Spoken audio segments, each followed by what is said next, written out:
Tuhan itu ada satu atau tiga? A, satu, B, tiga. Satu. Alasan? Iya, karena Tuhan itu esa, nggak esa. Tuhan itu ras. Kata permohonan itu kepadanya, Tuhan, nyata sekarang padaku bahwa engkau seorang nabi. Ya. Bisa berbeda-beda. Kok bisa berbeda-beda? Kalau misalnya apa yang terjadi setelah kita meninggal, saat kita hidup di dunia itu kan saat saya dalam pembelajaran Katolik itu kan ya setelah mati kita pasti dijanjikan kerajaan surga di Katolik. Akan tetapi di dalam Islam yang saya tahu, bapak-bapak mohon maaf kalau saya salah, perbuatan-perbuatan yang apa yang kamu lakukan di dunia, pahala-pahala apa yang kamu kumpulkan di dunia, yaitu yang nanti akan ditimbang ya di akhir nanti. Dan itu yang menentukan kamu akan masuk surga atau enggak.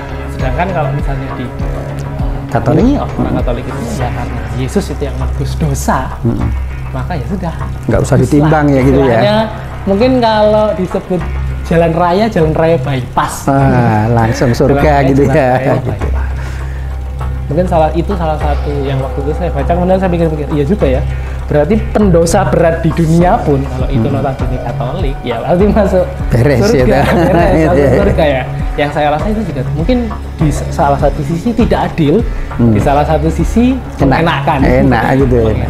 Enak.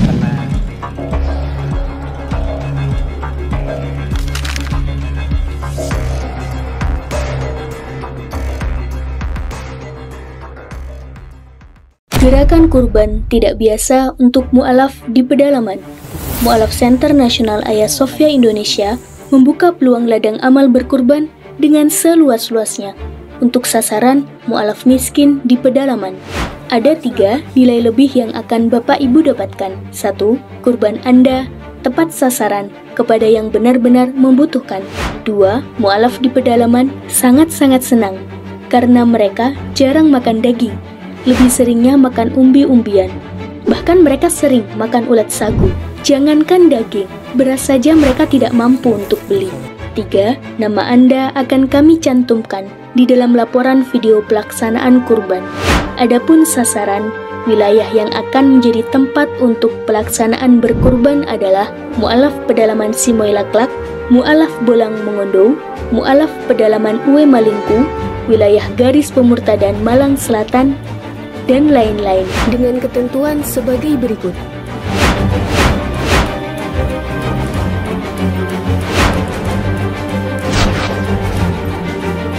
Assalamualaikum warahmatullahi wabarakatuh. Pecinta Mu'alaf Center Nasional Hagia Sophia, pada malam hari ini ada seorang sahabat kita namanya Mas, ada di sana, ingin dialog tentang agama Islam maupun agama yang dianutnya saat ini, Kristen atau Katolik? Katolik ya? Iya. Baik, mari kita sebagai sesama umat manusia, kita akan sharing apa yang menjadi keilmuan masing-masing dan keingintahuan dari Mas. Terutama untuk itu saya akan bertanya kepada Mas, latar belakang apa yang menjadi alasan Mas ini untuk ingin tahu tentang Islam atau dialog apapun itu? Silakan disampaikan. Ya, sebenarnya awal bermulanya itu saat saya mungkin sudah mulai lepas dari keluarga karena bekerja. Kebetulan saya sudah bekerja selama sekitar 2 tahun begitu.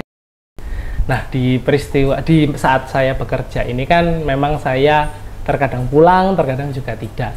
Karena tinggal di mana? Saya aslinya di. Bisa dari itu bekerja dari kerja maksudnya, masih bisa dari keluarga itu karena bekerja. Baik. Nah, kebetulan kalau di rumah Bapak Ibu orang yang taat, di mana ya pasti setiap Sabtu ataupun Minggu berangkat ke gereja. Nah, sedangkan saya ini kalau dibilang mohon maaf taat, ya juga taat, tidak taat juga tidak taat. Dimana kalau misalnya saya di luar rumah, ya saya karena masih anak ceritanya bapak-bapak, jadi ya masih sekarepnya Dewi. Tapi dalam berjalannya waktu ini saya ingin mencoba lagi untuk belajar. Dalam proses belajar ini sebenarnya saya coba-coba sebenarnya bapak-bapak Saya coba-coba belajar lewat baca-baca, lewat saya baca-baca artikel ataupun hal-hal yang berbau Islam. Kemudian saya kok di sini menemukan sebuah ilmu agama yang logis menurut saya. Karena apa yang tertulis itu apa yang diterapkan. Nah, setelah saat itu juga saya mulai bergejolak dalam hati, di mana bagaimana ya istilahnya, apa ya yang bisa saya pelajari lebih dalam, atau barangkali apa sih yang bisa saya ambil lebih dalam tentang keislaman itu sendiri. Sebenarnya awalnya begitu, Pak. Baik. Jadi dari yang disampaikan Mas tadi, adanya sesuatu pemikiran yang logis. Artinya ada sesuatu yang di sisi Anda ada yang tidak logis. Ya, kan begitu ya. Ini kayaknya kok logis. Kalau Anda menganggap bahwa di tempat Anda itu logis, tentu nggak mengatakan ini logis itu. Apa itu kegelisahan Mas? Kok melihat yang logis di Islam itu apa misalnya? Sebenarnya saya lebih ke waktu itu membaca salah satu artikel, tapi mungkin karena saya pembaca cepat sebenarnya. Jadi saya ambil yang saya mungkin pahami, mohon maaf kalau misalnya mungkin salah. Jadi ini sebenarnya tentang kalau misalnya apa yang terjadi setelah kita meninggal. Saat kita hidup di dunia itu kan saat saya dalam pembelajaran Katolik itu kan ya setelah mati kita pasti dijanjikan kerajaan surga di Katolik. Akan tetapi di dalam Islam yang saya tahu, Bapak-bapak mohon maaf kalau saya salah. Perbuatan-perbuatan yang apa yang kamu lakukan di dunia, pahala-pahala apa yang kamu kumpulkan di dunia, yaitu yang nanti akan ditimbang di akhir nanti. Dan itu yang menentukan kamu akan masuk surga ataupun neraka. Sedangkan kalau misalnya di Katolik, orang-orang Katolik itu ya karena Yesus itu yang menebus dosa, maka ya sudah. Nggak usah ditimbang ya gitu ya. Mungkin kalau disebut jalan raya bypass. Langsung surga gitu ya. Gitu. Mungkin salah satu yang waktu itu saya baca, kemudian saya pikir-pikir, iya juga ya. Berarti pendosa berat di dunia pun kalau itu notabene Katolik, ya pasti masuk surga. Masuk surga ya. Yang saya rasa itu juga mungkin di salah satu sisi tidak adil, di salah satu sisi mengenakan. Enak gitu ya. Enak tenan gitu ya. Santai saja. Mungkin sedikitnya mungkin tentang itu sih, Pak. Baik, jadi itu tadi tentang logika pembalasan terhadap budi pekerti seseorang, tingkah laku seseorang, menurut Mas di Islam itu lebih masuk akal gitu ya, lebih adil kan istilahnya gitu. Kalau tadi kan sepintas tersirat apapun yang dilakukan orang yang beragama Katolik misalnya, kalau dia seorang pimpinan mafia di Sisilia sana kan ya gitu ya, di Inggris atau di mana itu yang Katoliknya besar gitu, begitu dia menghabisi orang suka dia gitu ya, itu ya sudah selesai kan gitu ya, karena dia menerima Yesus, itu kan istilahnya gitu ya.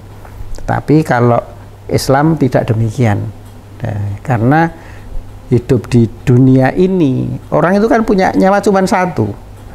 Kalau dia membunuh 10 orang, apa cukup dengan dibunuh sekali gitu ya, dengan mati sekali, apalagi yang membunuh 100 dan seterusnya, belum menganiaya gitu.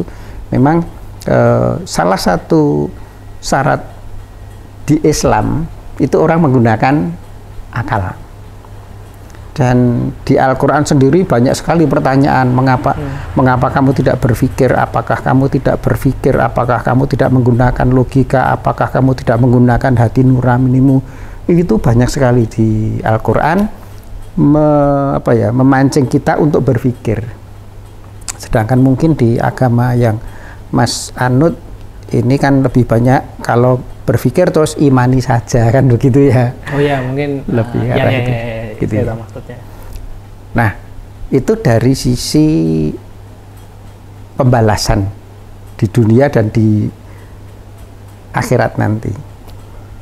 Kalau tentang ketuhanan pernah nggak Mas ini juga berpikir tentang yang logis? Ya.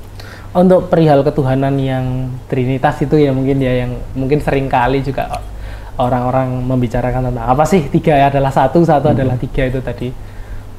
Kalau saya melihat sendiri memang cukup menarik kalau saya boleh bilang dari pandangan awam, cukup menarik karena tiga adalah satu, satu adalah tiga. Yang kalau misalnya dijelaskan itu semua misteri ilahi. Akhirnya seperti itu. Karena saya juga di sini, saya sebagai seorang laki-laki mungkin ya bapak-bapak yang berpikiran secara logis, di mana ini seharusnya bisa dijelaskan secara tertulis maupun secara tertuang dalam lisan, harusnya bisa dijelaskan. Namun sebenarnya sampai saat ini pun proses pemecahannya pun saya sebenarnya juga masih bagaimana ya mengartikan yang tepat ya, seperti apa ya. Akhirnya ya sudahlah, itu misteri ilahi aja. Itu salah satu juga yang agak mengganjal di bagian yang tidak logisnya, mungkin lebih bukan nggak logis ya, lebih karena belum terlogiskan. Tapi di bidang Trinitas itu Mas cukup puas, itu misteri dan bisa diterima, ataukah juga muncul kegelisahan seperti Mas melihat Trinitas itu misalnya membingungkan, tapi kan sekarang ini kan Anda mengatakan sebagai misteri.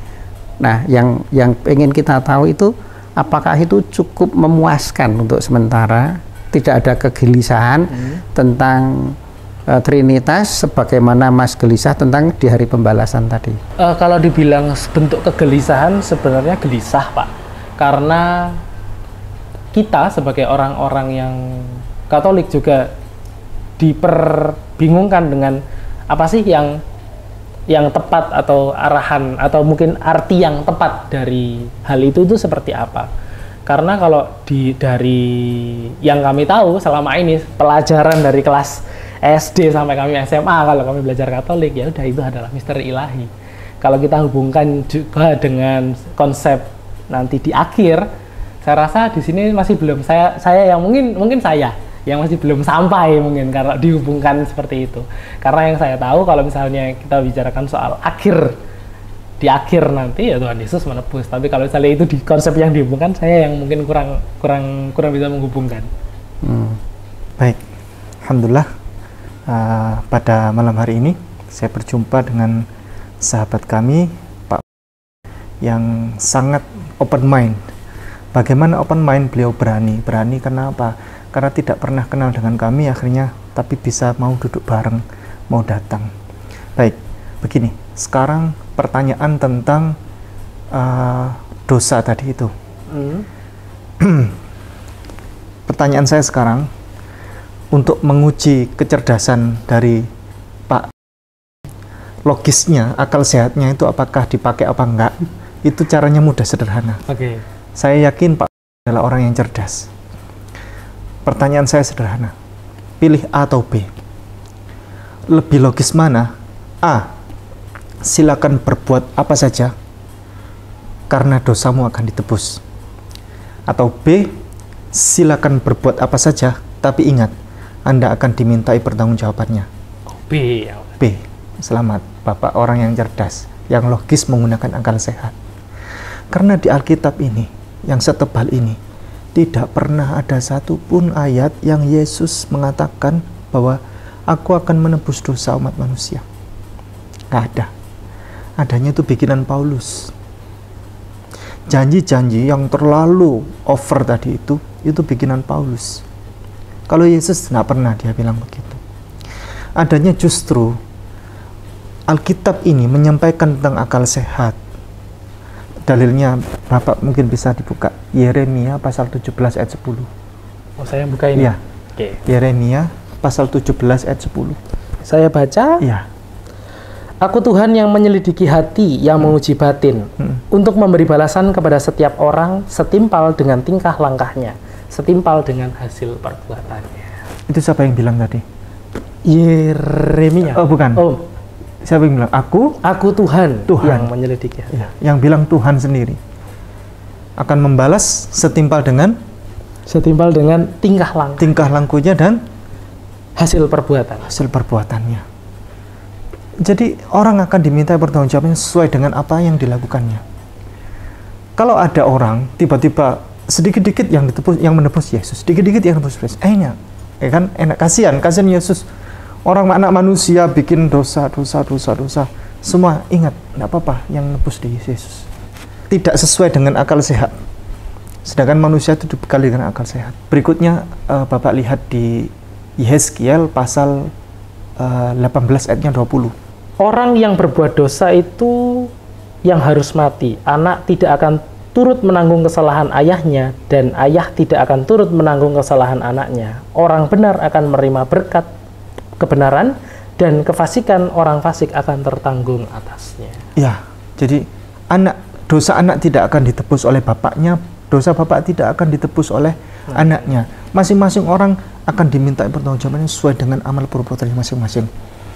Tidak ada itu penebusan dosa. Ada sih sebenarnya, tapi itu di pegadaian. Penebusan hutang. Iya, hutang anaknya bisa ditanggung oleh bapaknya, hutang bapaknya bolehlah ditanggung oleh anaknya. Kalau dosa nggak ada, Ditanggung masing-masing. tanggung masing-masing. Ini yang akal sehat. Jadi tentang penebusan dosa itu bukan atas dasar dari Yesus. Clear kan? Karena begini, contoh, ada orang jalan-jalan ke surga, dia orang berbuat baik, dia Pak nih masuk surga kelak karena sudah berbuat baik selama kehidupan di dunia. Terus kemudian Pak jalan-jalan di situ, kemudian berjumpa dengan orang di situ. Ditanya, ini orang banyak sekali masuk surga ini. Tanya, Bapak dulu siapa?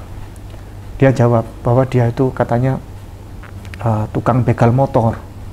Sukanya begal motor di atas jam 1 malam. Pokoknya cari mangsa, ada mangsa dikit langsung pakai sabit celurit itu, sret sabit. Meninggal, motornya ambil.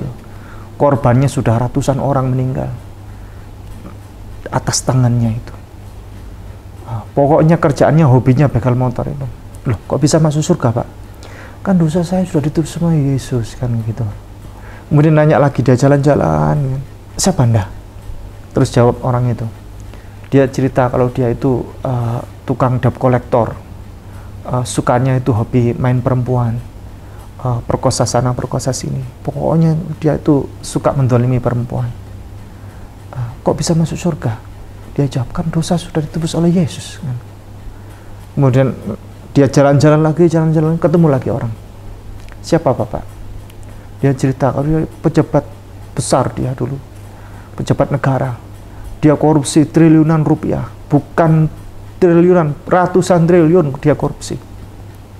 Dia membokok uang rakyat banyak sekali. Kok bisa masuk surga? Kan sudah ditebus oleh Yesus. Akhirnya Pak yang masuk surga di situ bingung. Lah, saya dulu ngapain ya berbuat baik selama di dunia? Enak mereka. Tahu gitu hidup sudah ditebus oleh Yesus, ditanggung oleh Yesus. Ya sudah foya-foya selesai kan begitu kan. Leha-leha hidup terserah gitu kan. Semuanya ditebus oleh Yesus. Itu tidak sesuai dengan akal sehat. Itu clear. Ada pertanyaan seputar dosa? Enggak ada pertanyaan. Sudah. Sekarang kita beranjak ke ketuhanan tadi. Trinitas. Ya, begini. Trinitas. Sejak kapan Yesus itu diangkat jadi Tuhan? Sebelumnya Yesus itu tidak pernah diangkat menjadi Tuhan. Saya tanya kepada Pak, sekarang pilih A atau B. Siapa yang menyuruh Pak menyembah Yesus? A, Yesus, B, pendeta. Kalau sesuai ajaran agama ya gereja yang menyembah Yesus ya. Pendeta berarti. Pilihannya A atau B? Pilihannya A atau B ya. Mungkin paling mendekati pendetanya. Pendeta ya. Karena Yesus tidak pernah mengajarkan agar umat ini menyembah Yesus. Tidak ada. Tidak ada satupun dalil di Alkitab setebal ini yang Yesus menyampaikan secara lugas, tegas, tanpa ambigu, tanpa kata ganti bahwa aku Yesus, aku adalah Tuhan, atau aku Yesus, aku adalah Allah. Tidak ada. Kalau nemu ayat di Alkitab setebal ini yang secara tegas, lugas, tanpa ambigu, tanpa kata ganti, aku Yesus, aku adalah Tuhan, atau aku Yesus, aku adalah Allah, berhadiah 1 triliun rupiah, itu tidak ada. Yesus itu di sini jujur selalu. Yesus adalah Nabi, Rasul. Dia adalah seorang hamba Allah, hamba Allah yang soleh. Dia Muslim. Nanti saya jelaskan itu. Bapak lihat, menurut Bapak, Yesus itu A, Tuhan, atau B, Tuhan? yang saya tahu Iya. malah Yesus turun ke dunia sebagai wujud manusia. Iya. Ya, itu yang saya tahu. Iya. Kalau dipilihkan Yesus itu Tuhan atau Yesus itu Tuhan, kayaknya pilihan, kalau saya boleh bikin pilihan, Iya. Yesus itu manusia. Manusia. Bapak minta tolong buka di Yohanes pasal 4 ayat 19. Kata perempuan itu kepadanya, Tuhan, nyata sekarang kepadaku bahwa engkau seorang nabi. Siapa Yesus tadi itu berarti? Seorang nabi. Oh, Itu bukan. salah ya? Maaf. Yang disebutkan ini ada perempuan. Ya, ada ketemu perempuan. Yesus. Tuhan nyata kepadaku bahwa engkau seorang nabi. Berarti apa Yesus itu? Ada perempuan ketemu Yesus. Kemudian perempuan itu bilang, Tuhan, oh nyata sekarang padaku bahwa engkau seorang nabi. Apa Yesus itu Tuhan berarti itu maksudnya ya?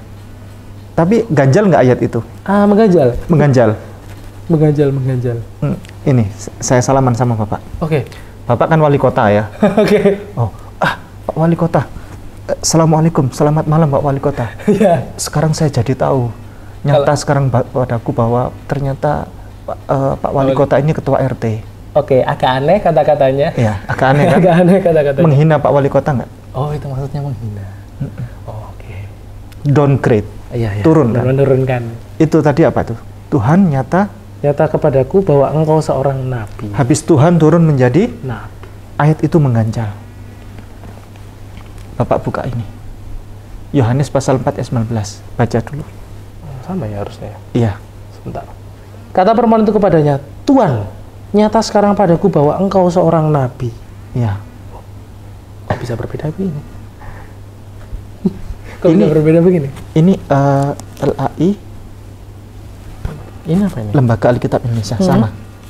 Tahun berapa itu? Cetakannya tahun berapa ini?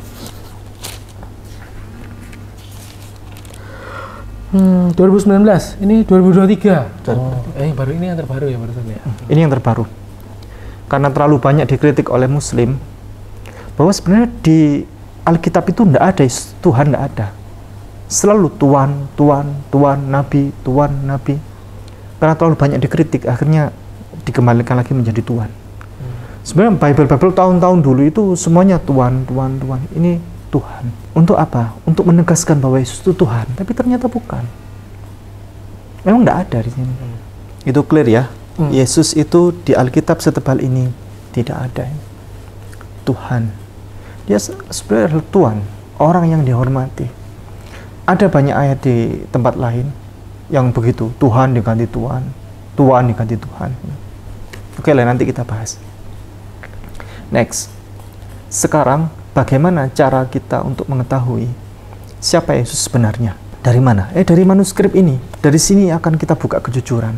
Siapa itu Yesus? Bapak bisa buka di kitab Lukas, pasal 22, ayatnya 43. Maka seorang malaikat dari langit menampakkan diri kepadanya untuk memberi kekuatan kepadanya.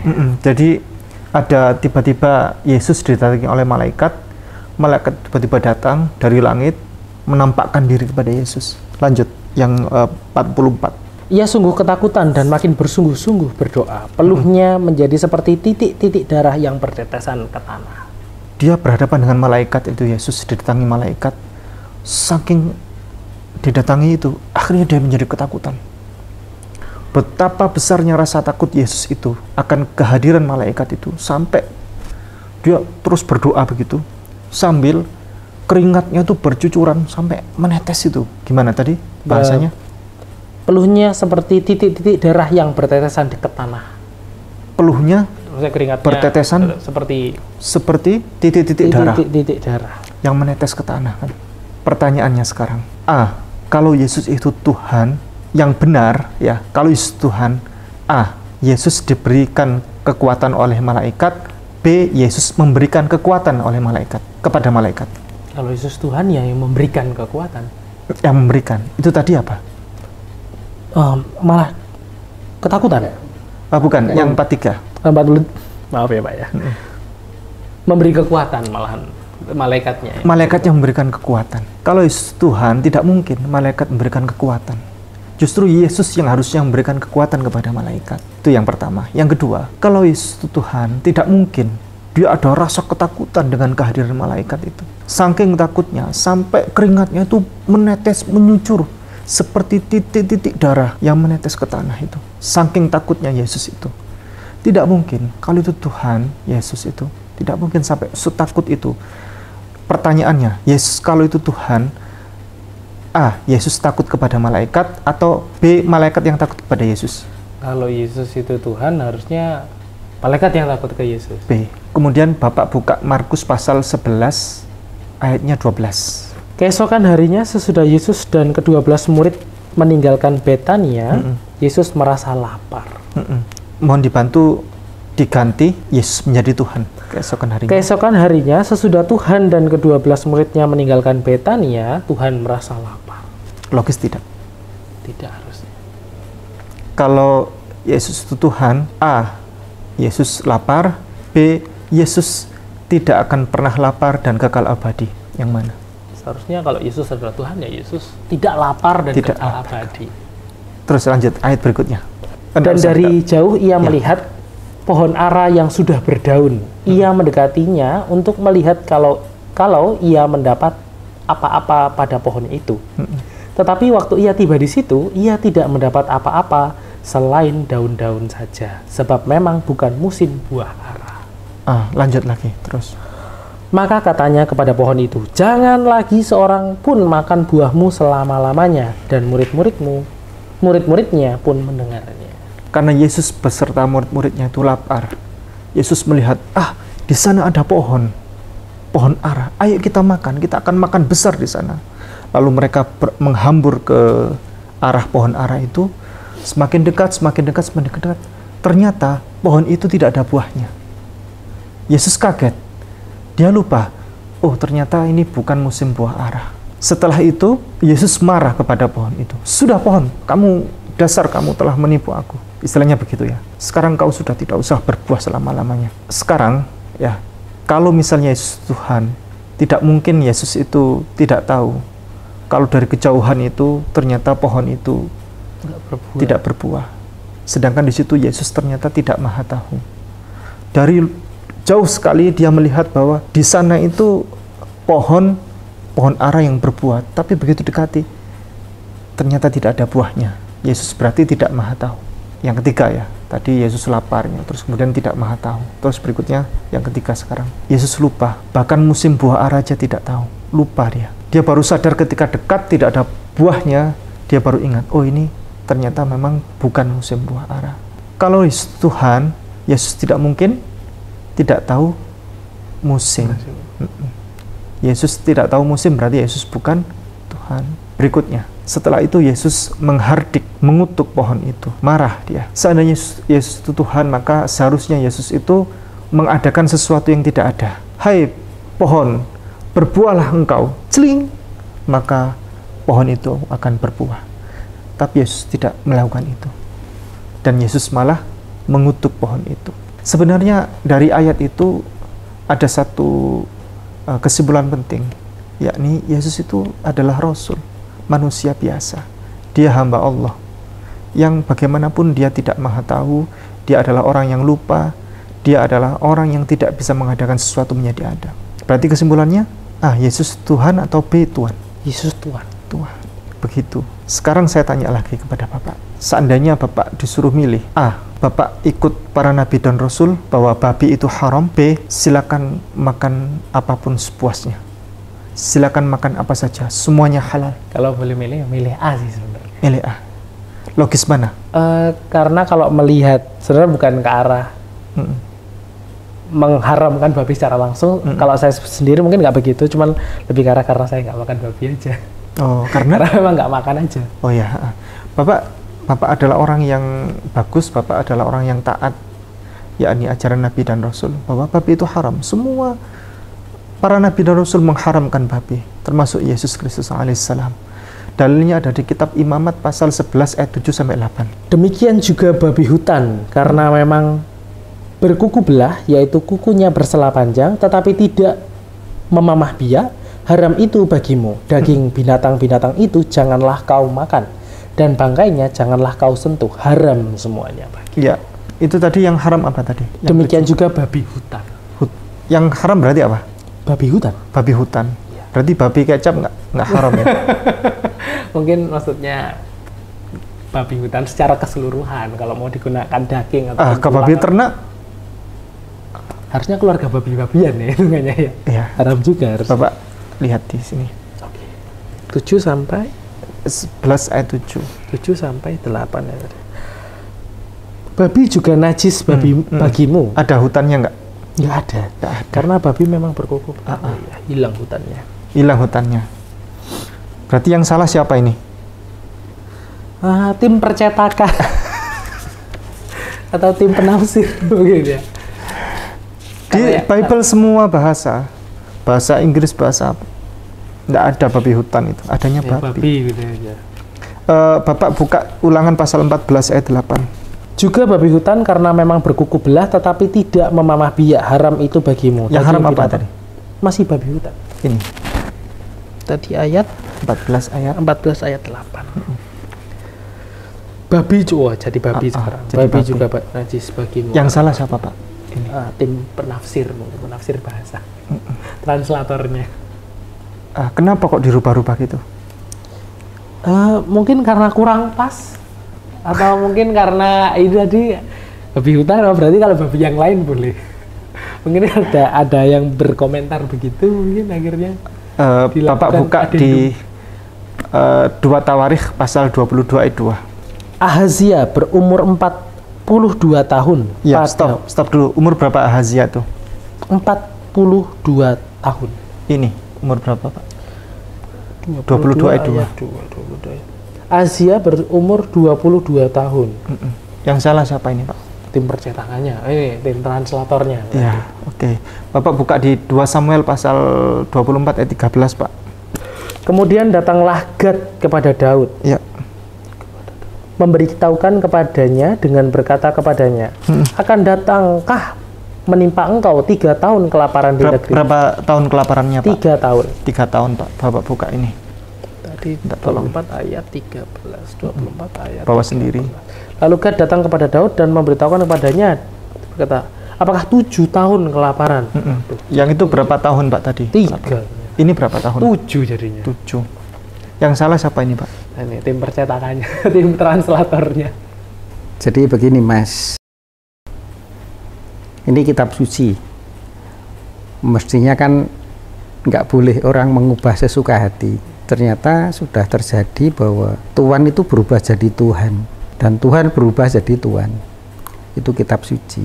Nggak logis gitu loh. Kok sembarangan gitu loh. Lalu para penterjemah, gitu, karena saya nggak tahu yang diterjemahkan itu apa. Karena semuanya itu terjemahan. Karena tidak diketahui yang asli yang mana. Apakah yang versi Inggris, yang versi Belanda, atau Indonesia, atau itu kalau Anda cari semuanya terjemahan gitu loh. Ya, jadi kalau misalkan di Google, diklik salah satu ayat gitu ya, tadi disebutkan misalkan Markus 1:1 atau Lukas 1:1 di Google ya, nanti Anda lihat itu nanti ada sabda.org, ya, itu diklik yang versi paralel, semuanya terjemahan gitu. Terus yang asli yang mana gitu? Kayak semua terjemahan. Mestinya kalau dikatakan terjemahan kan ada yang diterjemahkan. Ini diterjemahkan dari mana? Karena semua yang itu versi bahasa Inggris itu, ya, yang King James Version atau yang versi bahasa Inggris, apa BBE kalau nggak salah, atau itu semuanya juga terjemahan. Gitu. Dan salah satu buktinya bahwa kitab suci kok diterjemahkan sakarepe dhewe. Ya bagi umat Islam itu sudah nggak bisa diterima. Gitu. Kalau Mas masih bisa terima, ya monggo saja. Karena ini urusan dengan surga neraka. Kita hidup cuma sekali. Setelah kita mati, nggak bisa balik lagi. Nah kalau itu mau dipakai sebagai kitab suci, up to you. Gitu. Cuman kami menunjukkan sebagai sesama manusia yang kebetulan Anda mencari jalan terang. Karena kayaknya lebih logis itu ya. Kita tunjukkan lagi, itu juga tidak logis menurut kami. Gitu loh. Menerjemahkan 3 tahun dan 7 tahun itu kan kalau bahasa Inggris dan bahasa Indonesia kan jelas beda. 3 dan 7 kan. Belum 22, 22 dan 42 gitu. Itu jelas gampang sekali. Kalau memang yang diterjemahkan itu dari mana kan nerjemahkannya gampang. Nah, karena umat Islam ini sangat kritis, ini kita nilai serampangan. Bagaimana mungkin satu terjemahan dikatakan 3 tahun oleh lembaga yang sama mengatakan itu 7 tahun. Terus yang mana yang benar gitu loh. Ini kitab suci. Angka saja nggak tepat, apalagi urusan surga neraka gitu. Nah, surga neraka yang diajarkan oleh gereja bahwa semuanya itu ditebus oleh Yesus, sudah kita tunjukkan, Pak Ibu tunjukkan bahwa yang dikatakan gereja itu menyimpang dari apa yang dikatakan perjanjian lama, yang itu dibawa oleh para nabi dan rasul, bahwa anak tidak menanggung dosa bapaknya, demikian juga bapak tidak menanggung dosa anaknya. Itu pelajaran yang dulu seperti itu gitu. Maka ketika ada yang mengajarkan bahwa ditanggung Yesus, sopo saya ngomong Yesus tak jelas, Yesus enggak. Yesus alaihissalam itu logis, mengatakan yang logis gitu. Tujuannya apa Yesus?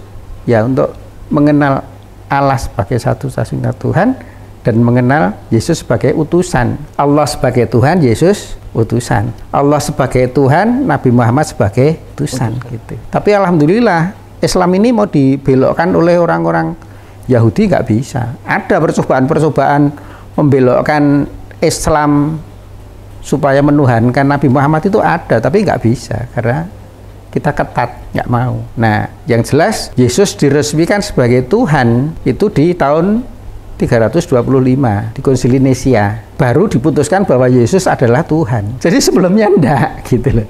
Nah, itu yang perlu Mas tahu ya. Ajaran Trinitas itu pun sudah di abad ketiga kalau nggak salah ya Pak Ibu ya. Enggak. Itu nggak ada di Alkitab, nggak ada. Bahkan nama Alkitab itu sendiri sebenarnya juga bukan Alkitab. Anda punya kitab suci, namanya Alkitab. Yang ngasih tahu, yang ngasih nama itu Alkitab itu siapa? Kalau memang namanya itu Alkitab, di Inggris namanya juga harus Alkitab dong. Ya, kalau memang namanya Alkitab loh. Harusnya ketika dia di Cina namanya juga Alkitab, nggak boleh berubah-ubah. Tapi ini nama Alkitab itu hanya di Indonesia. Di luar Indonesia namanya bukan Alkitab. Itu artinya Anda dipimpin oleh orang suka-suka. Kadang dinamakan Injil ya. Pernah tahu? Anda dikasih tahu nama Injil? Alkitab kadang-kadang namanya Injil. Oh iya, ada sebutan Injil juga. Enggak ada juga itu. Kalau nanti Anda mau tes, ya itu menunjukkan nanti yang menerjemahkan atau pimpinan Anda yang membimbing Anda ke surga atau ke neraka itu suka-suka. Saya tunjukkan bahwa itu suka-suka dari mana. Ketika Anda cari di situ ada nama Injil. Injil itu kan nama. Anda ada di situ pasal berapa, ayat berapa, namanya Injil. Anda cari di Google yang versi bahasa Inggris, itu nggak ada nama Injil. Artinya pimpinan Anda yang membimbing Anda masuk neraka atau ke surga itu suka-suka. Nah ini bagi saya, kalau saya sebagai umat Islam, oh nggak iso. Nah kalau masih orang Katolik, orang Kristen masih menganggap pimpinannya ini mampu, berhak membawa ke surga, ya monggo saja. Kami, Pak Ipung dan teman-teman itu nunjukkan ini loh, nama saja sudah nggak konsisten. Bahkan salah satu unsur yang disembah selama ini siapa? Bapak? Putra, Roh Kudus. Roh Kudus ini nama apa tuh bukan? Maaf, kenapa Pak? Roh Kudus ini kan nama. Iya, nama. Anda cari juga nggak ada. Kalau Anda di situ, bahasa Indonesia ya, ada di situ Roh Kudus, Anda cari yang versi bahasa Inggris, King atau KJV misalkan itu ya, itu kan King James Version. Misalkan yang ada nama Injilnya apa itu ya, terus Anda ketik juga, misalkan Lukas berapa-berapa, spasi KJV atau King James Version. Anda lihat nanti nggak ada itu. Roh Kudus pun yang disembah-sembah itu nggak ada dalam bahasa Inggris. Nah, apakah itu pantas membimbing Anda khususnya untuk membawa ke surga atau justru ke neraka gitu loh. Karena sekarang ini ya adalah yang sekarang rame ya, sedang viral itu kan pinjol. Tahu pinjol? Pinjaman online. Semuanya serba mudah. Wis toh beres. Endingnya apa? Ditagih debt collector kan. Sengsara kan banyak orang-orang. Karena nggak logis, nggak punya tanggungan, nggak punya jaminan, mau pinjem berapapun dipinjemin gitu loh. Ya yang logis itu kalau mau pinjem, ya ada boreknya kan, ada tanggungannya, itu masuk akal. Tapi kalau Anda pinjam kok sangat mudah, nggak ada tanggungannya, ya jangan-jangan itu pinjol gitu kan. Habis itu debt collectornya terus diteror, bukan hanya Anda, tapi saudara Anda yang direkomendasikan siapa, anaknya, istrinya, ditagihin semua. Maka lebih baik pakai logika. Kalau kami ya, umat Islam itu masalah ketuhanan harus jelas. Bahkan Anda perlu tahu, Anda pernah dengar goddess? Goddess. Bahasa Inggris. Artinya apa? Oh, saya yang kurang tahu, maaf, saya kurang tahu. Dewi kan? Apa? God. Kan ada God, ada goddess. Dewi. Goddess. Dewi. Berarti God itu apa? Tuhan. Oh, Kalau dari bahasa Inggris, God artinya Tuhan. Loh, jangan dari itu. Itu kan sudah ke Indonesia. Oh, waktu di Aslinya kan itu gini. Kita harus tahu perjalanan Kristen, Katolik, Alkitab itu kan dari Yunani. Terus ke Amerika, ke Inggris, ke Belanda kan gitu kan. Baru ke Indonesia. Ini kan agak belakangan. Nah, untuk tahu itu jangan lupakan sejarah. Ada goddess. Goddess itu apa? Dewi. Dewi. Berarti God itu Bawahnya Dewi maksudnya. Atau salah saya pengertiannya? dewa. Oh, dewa. Gitu loh. Harus ngerti. Kalau God orang taunya Tuhan nanti dulu. Aslinya dari mana sih? Dari goddessnya. Kalau God itu diartikan Tuhan, berarti goddess itu Tuhan wanita. Kan nggak ada Tuhan wanita. Ini kita pakai logika ya. Anda kan kesini tadi tentang logika. Ya. Tentang logika bahwa orang yang berbuat semaunya ya tetap harus bertanggung jawab kan di akhirat nanti. Maka saya ajak berpikir dengan yang sederhana. Ada God, ada goddess. Kalau God Anda artikan Tuhan, goddess berarti Tuhan wanita. Nggak ada Tuhan wanita. Maka saya balik. Anda tahu nggak goddess? Cari di artinya ternyata Dewi. Berarti aslinya God itu apa? Dewa. Dewa. Jadi Yunani itu memang penyembah dewa. Nah, ketika God itu diartikan Tuhan, apalagi diartikan Allah, ya umat Islam marah dong. Karena memang God, dewa, Zeus, itu punya gunde, punya anak. Dia menghamili suka-suka. Zeus itu kan gitu. Zeus itu kan menghamili salah satu istri raja. Istri raja itu akhirnya melahirkan. Kalau nggak salah Hercules atau Samson waktu itu. Nah, Zeus memang menghamili perempuan. Kalau Allah ya nggak bisa dong. God diartikan Allah. Allah itu Tuhannya umat Islam. Tuhannya umat Islam itu punya kriteria. Dia tidak beranak dan tidak diperanakkan. Tiba-tiba lembaga Alkitab, God, yang itu di sana jenis-jenis Zeus, dewa-dewi, terus dimasukkan ke dalam Indonesia bahwa God itu adalah Allah. Padahal Allah itu nggak punya anak. Tapi ketika Tuhan itu masuk ke sini bahwa Allah itu punya anak, ini kan nggak boleh, tidak beretika kan gitu kan. Itu yang selama ini membimbing Anda. Selama ini membimbing Anda kayak gitu suka-suka. Nah, kalau suka-suka gitu masih dianggap bisa membimbing ke dalam surga, yang itu setelah kita mati, maka pilihannya terhadap itu terserah pada Mas. Kami hanya memberikan sharing logika-logika, termasuk menggunakan Alkitab yang meminjam nama Al-Quran diterangkan oleh Pak Ibu gitu. Begini, silakan pilih A atau B. Karena anak kalau sudah kuliah kan, ya Bapak kan sudah kuliah kan, pendidikan lagi kan, pasti logika itu bermain. Logika itu akan bekerja. Kalau manusia itu logikanya tidak dipakai, maka dia seperti hewan. Hewan itu dia punya otak tapi dia tidak punya kecerdasan logika. Sapi itu padahal talinya itu cukup dipelintir gini aja, dia nggak bisa lolos dia. Cuman tali digini-ginikan aja sama manusia, nggak lolos dia. Padahal sapi itu badannya gede, segede gambreng gitu kan. Tapi manusia badannya kecil, cuman ginikan talinya sapi nggak bisa lolos sudah. Baik, pilih A atau B. Jikalau Anda punya teman yang telah berbuat kesalahan atau dosa kepada Anda, yang dosanya itu nggak selesai-selesai. Misal, teman punya hutang uang 10 juta kepada Anda. Cuman Mas nagih, tapi nggak dikasih-kasih sama dia. Bahkan temannya itu sampai mengancam kepada Mas akan membunuh Mas. Yang punya hutang tadi itu akan membunuh yang ngutangi. Akhirnya karena berkali-kali Mas sulit untuk menagih hutang itu, akhirnya ya sudah, mau saya maafkan aja dah. Apa yang harus Mas lakukan? A. Membunuh anaknya Mas. Misal Mas punya anak nih, membunuh anaknya Mas untuk memaafkan kesalahan temannya tadi itu, temannya Mas membunuh putra Mas sendiri untuk memaafkan kesalahan temannya Mas tadi. Atau B. Cukup bilang, ya sudah, kamu saya maafkan, hutangmu lunas. Kalau secara yang saya pikirkan saat ini. Ya. B kayaknya lebih aman. Ini saya nggak bilang kayaknya. Oke. Maksudnya ini harus pasti ya, A atau B? B. B ya, yakin? Yakin. Ini jujur atau terpaksa? Menggunakan penalaran saya pilih B. Alasan? Karena uang 10 juta. 100 juta? Mungkin 100 juta. Mungkin 10 juta ya, 10 mohon juta, maaf ya. 10 juta.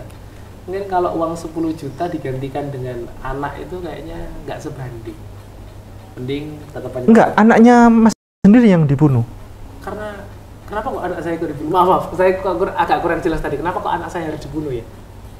Iya, maksudnya untuk memaafkan kesalahan temannya Mas. Iya. Ya, yang kesalahan itu nggak selesai-selesai. Berhutang tadi itu untuk menebus kesalahan temannya Mas tadi, Mas apakah harus A membunuh putranya Mas sendiri? Membunuh anakku sendiri? Ya. Itu kok bisa menjadi solusi ya? Wow, ya. Membunuh anak itu kok bisa jadi solusi? Iya, pertanyaan saya A atau B? Yang B itu cukup bilang, ya sudah, bilang ke temannya Mas, ya sudah, kamu saya maafkan. Ya, B. Yang B. Alasan? Kalau dipertimbangkan dengan A, yang B itu lebih tidak ada yang menjadi korban. Kedua, saya rasa memaafkan itu ya mungkin berat, tapi nilai di dalamnya itu kayaknya lebih besar. Sekarang ada satu peristiwa ketika Tuhan mau memaafkan dosa umat manusia dengan cara membunuh anaknya sendiri. Itu bagaimana? Tidak benar. Tidak benar ya? Logis tidak? Tidak logis. Seharusnya Tuhan bagaimana? Menghukum yang bersalah. Menghukum yang bersalah. Terus kalau mau memaafkan? Ya, kalau maafkan karena dia sudah melakukan perbuatan yang setimpal baiknya. Enggak, kalau misalnya mau maafkan, Tuhan cukup bilang, aku maafkan dosa kalian. Oh iya, tinggal maafkan aja sebenarnya ya. Iya kan? Tanpa perlu membunuh anaknya sendiri. Tuhan punya anak nih, katanya, ya kan? Katanya begitu. Katanya orang Kristen, Tuhan punya anak. Terus Tuhan mau memaafkan dosa umat manusia dengan cara anaknya sendiri dibunuh. Kalau itu nggak pas harusnya. Nggak pas.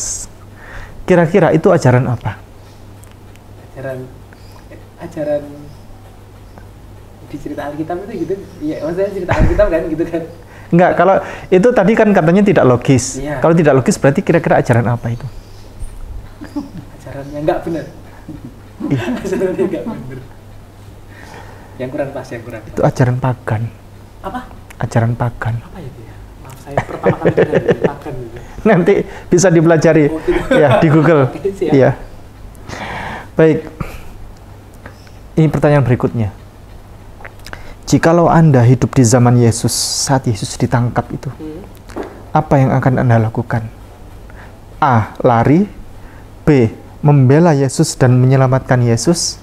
C. Bergabung bersama tentara Romawi untuk membantu menyalibkan dan membunuh Yesus. Kalau saya di zaman itu lari. Lari. Alasan? Takut. Oh, berarti Anda tidak setia sama Yesus. Sementara Anda kan pengikut Yesus nih. Pengikut Yesus yang sejati, muridnya Yesus. Kenapa lari?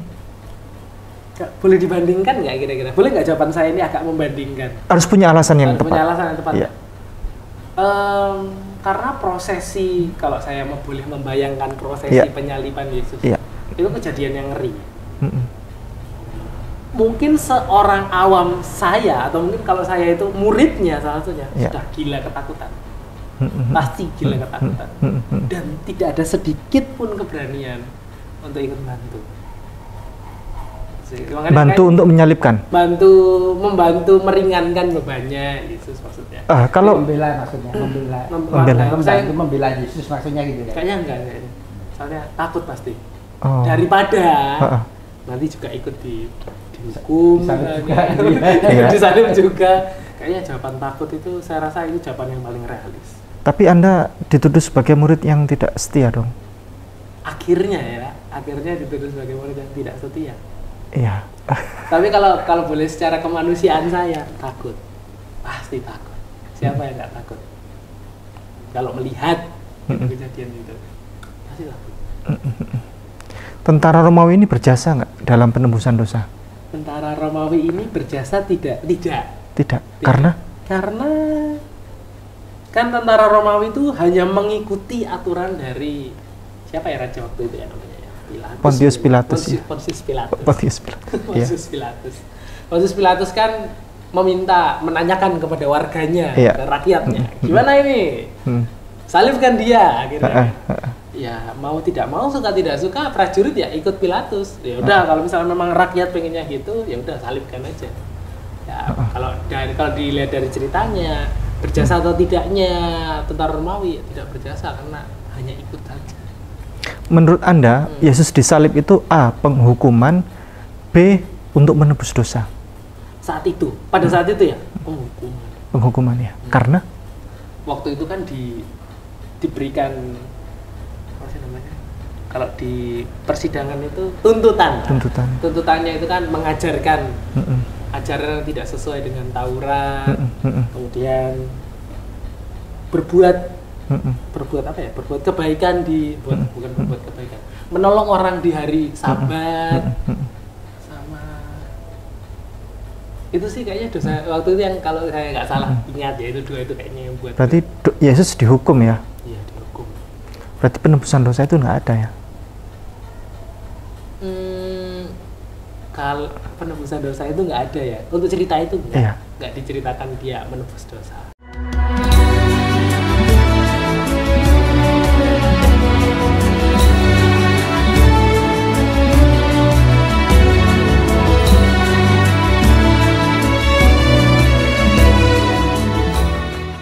Bapak orang yang cerdas tadi itu, pilihannya lari. Oke. Ada ininya tuh, ada artinya tuh. Oh, ini kalau saya milih yang lain apa? Nilainya ini. Kalau saya milih nggak boleh dibongkar ya. Bapak misalnya mau milih apa misalnya? Tadi pilihan membantu Yesus. Artinya apa itu? Membantu ini. Membela Yesus. Membela Yesus. Untuk supaya gagal disalib. Penebusan dosa artinya hilang. Oh iya, nggak jadi nebus dosa. Kalau saya jadi orang Romawi yang ikut menyalibkan Yesus. Oh, Bapak kejam berarti. Oh, orang kejam. Bagaimana itu ceritanya kok? Berarti Bapak pelaku tindakan kriminal dalam upaya pembunuhan. Oh iya, kan? Betul juga. Berarti zaman lari betul ya? Tapi salah juga. Oh, salah juga. Bapak juga tidak bisa disebut sebagai pengikut Yesus yang sejati. Betul. Karena Rasulullah Muhammad itu waktu mau dibunuh di perang Uhud, Rasulullah itu sudah dibidik dengan anak panah banyak sekali, sudah dihunus dengan pedang yang banyak sekali, terhimpit, terpojok. Para sahabat itu rebutan menjadi tameng, menjadi perisai buat Rasulullah. Bahkan ada sahabat yang sampai anak panahnya itu ke tubuhnya itu banyak, terhunus pedang. Berebut para sahabat itu untuk menjadi tameng Rasulullah. Tetapi di kisah penyaliban Yesus itu para murid-murid berlari, entah berlari ketakutan atau berlari meninggalkan Yesus. Ya, Bapak berarti termasuk golongan orang murid-murid Yesus waktu itu. Tetapi menurut Anda, sekarang saya tanya, kalau Yesus itu sosok tokoh yang mulia, A. Yesus disalib, dibunuh, disiksa. B. Yesus tidak pernah disalib, tapi Yesus diselamatkan oleh Allah di tempat yang mulia. B. Logis tidak? Logis. Karena dia orang yang mulia, berbuatnya baik di dunia, mengajarkan halal baik atau apapun itulah misalnya, ya pasti jawabannya. Islam itu membela Yesus.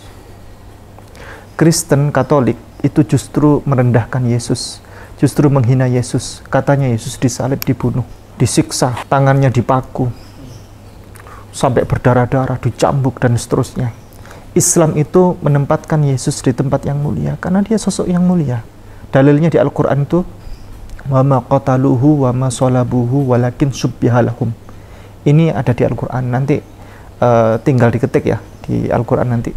An-Nisa ayat 157. Wa ma qataluhu wa ma salabuhu walakin syubbiha lahum. Mereka tidak pernah membunuhnya, mereka tidak pernah menyalibnya, melainkan yang dibunuh dan disalib itu adalah orang yang diserupakan wajahnya, dan itu yang dibunuh dan disalib. Di Islam itu menjunjung tinggi kemuliaan Yesus Kristus alaihissalam. Bahkan Islam itu satu-satunya ajaran atau agama yang menempatkan Yesus di tempat yang mulia. Coba Kristen, Katolik, katanya Yesus dibunuh, disalib, disiksa, dicaci maki, dicincang dan seterusnya itu. Yahudi mengatakan Yesus anak bezina, anak turunan bezina, nggak punya bapak. Bayangkan ada wanita tiba-tiba hamil punya anak, nggak ada bapaknya, bagaimana? Ya pasti dituduh. Dituduh. Yahudi itu seperti itu. Yahudi menuduh Yesus itu sebagai keturunan pezina. Islam tidak. Islam itu menyampaikan bahwa Yesus Kristus alaihissalam itu suci. Dia lahir memang tanpa ayah, tapi diberikan oleh Allah kemuliaan, mukjizat tadi itu melalui rahim Bunda Maria itu bisa lahir tanpa adanya ayah. Dan Yesus Kristus tidak pernah disalib dan tidak pernah dibunuh. Dia diselamatkan oleh Allah. Sebenarnya ada di Alkitab ini. Ada di kitab Matius pasal 27 ayat 46. Bisa dibuka. Kira-kira jam 3 berserulah Yesus dengan suara nyaring. Ya. Eli, Eli, lama sabaktani. Artinya, Allahku, Allahku, mengapa engkau tinggalkan? Jadi ayat itu menerangkan bahwa pertama, Yesus itu bukan Tuhan. Karena kalau ia Tuhan, ia pasti bisa menolong dirinya sendiri. Tetapi di ayat itu Yesus minta tolong, bahkan dia berteriak minta tolong kepada Allah. Eli, Eli, lama sabakhtani, yang artinya Allahku, Allahku, mengapa engkau meninggalkan aku? Dia berteriak dengan suara nyaring katanya, suara yang keras, bahkan banyak orang mendengar itu. Yang kedua, dari ayat itu kita bisa lihat bahwa sesungguhnya Yesus itu tidak pernah disalib. Dari mana? Dia linear dengan Al-Quran. Sepanjang hidup Yesus, baik itu Yesus dalam keadaan suka maupun duka, dalam keadaan haus ataupun dahaga, ataupun dalam keadaan yang kenyang ataupun lapar, dalam keadaan apapun Yesus itu, Yesus selalu menyampaikan, memanggil Tuhannya dengan sebutan Bapa. Pernah nggak tahu itu? Yesus selalu memanggil apa? Bapa. Di Alkitab setebal ini, Yesus kalau berinteraksi dengan Tuhannya, dia memanggil Tuhannya dengan sebutan Bapa. Tapi aneh, hanya di ayat kitab Matius pasal 27 ayat 46 itu sajalah nyebutnya Eli. Eli, Eli lama sabakhtani. Aneh kan?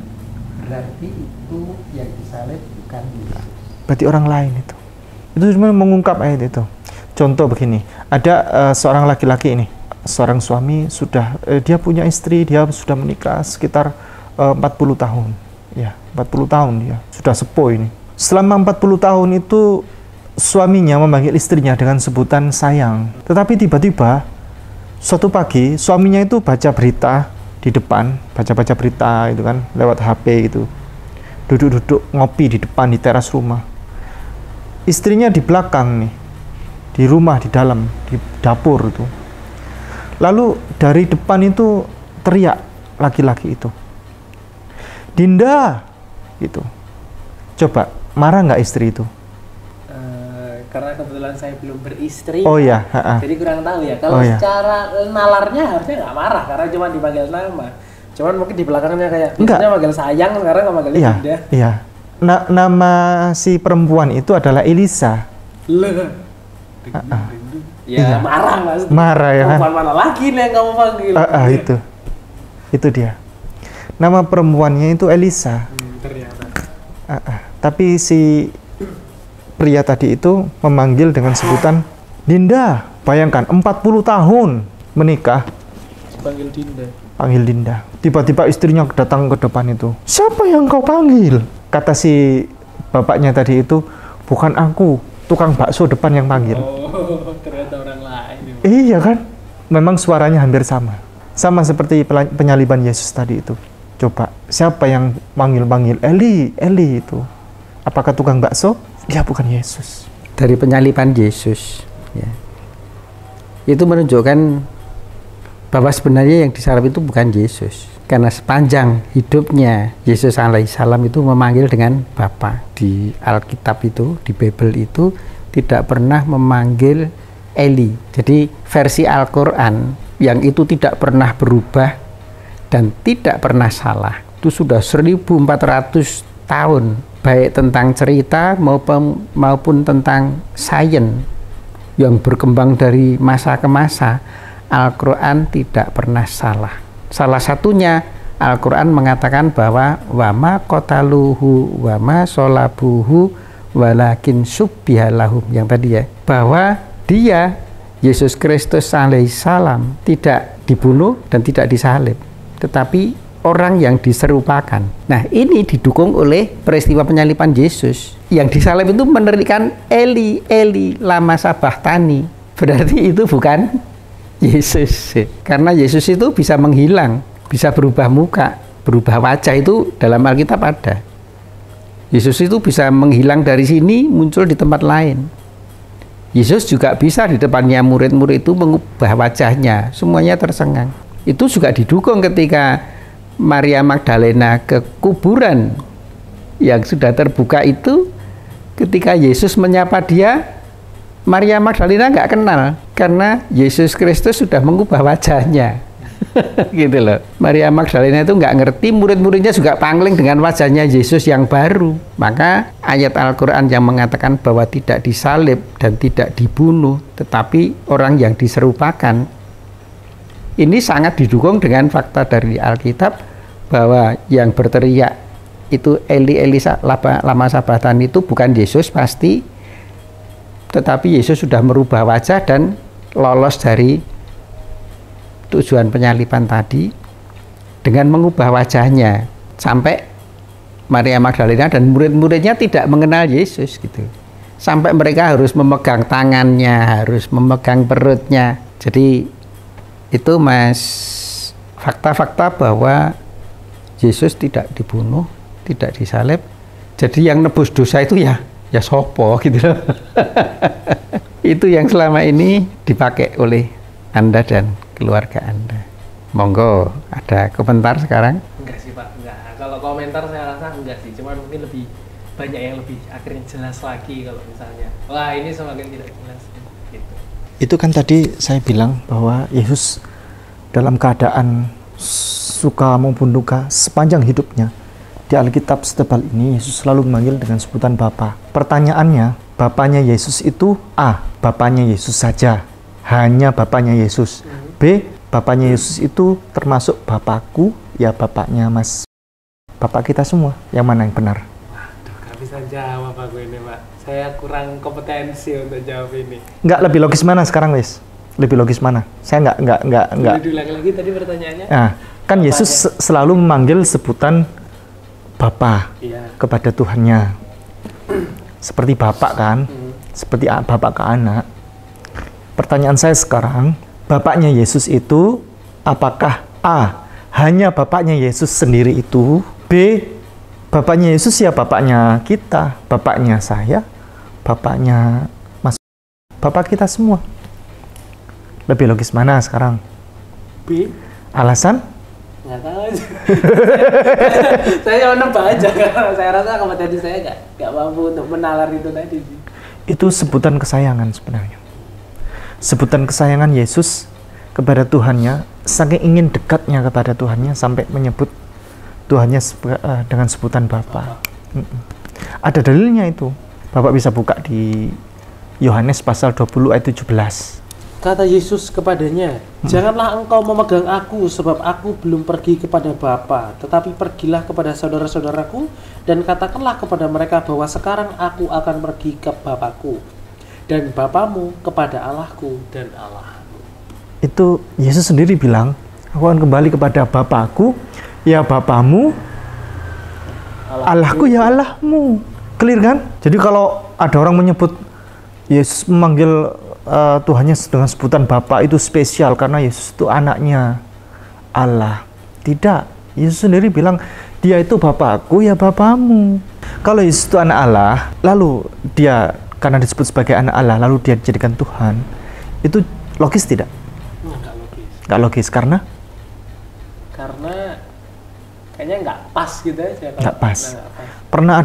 Pernah nggak seumur hidup Mas Meka baca koran atau baca berita, ada anak kecil-kecil jejer-jejer gitu kan. Terus kemudian mari kita sayangi mereka. Ini anak-anak yatim duafa kan.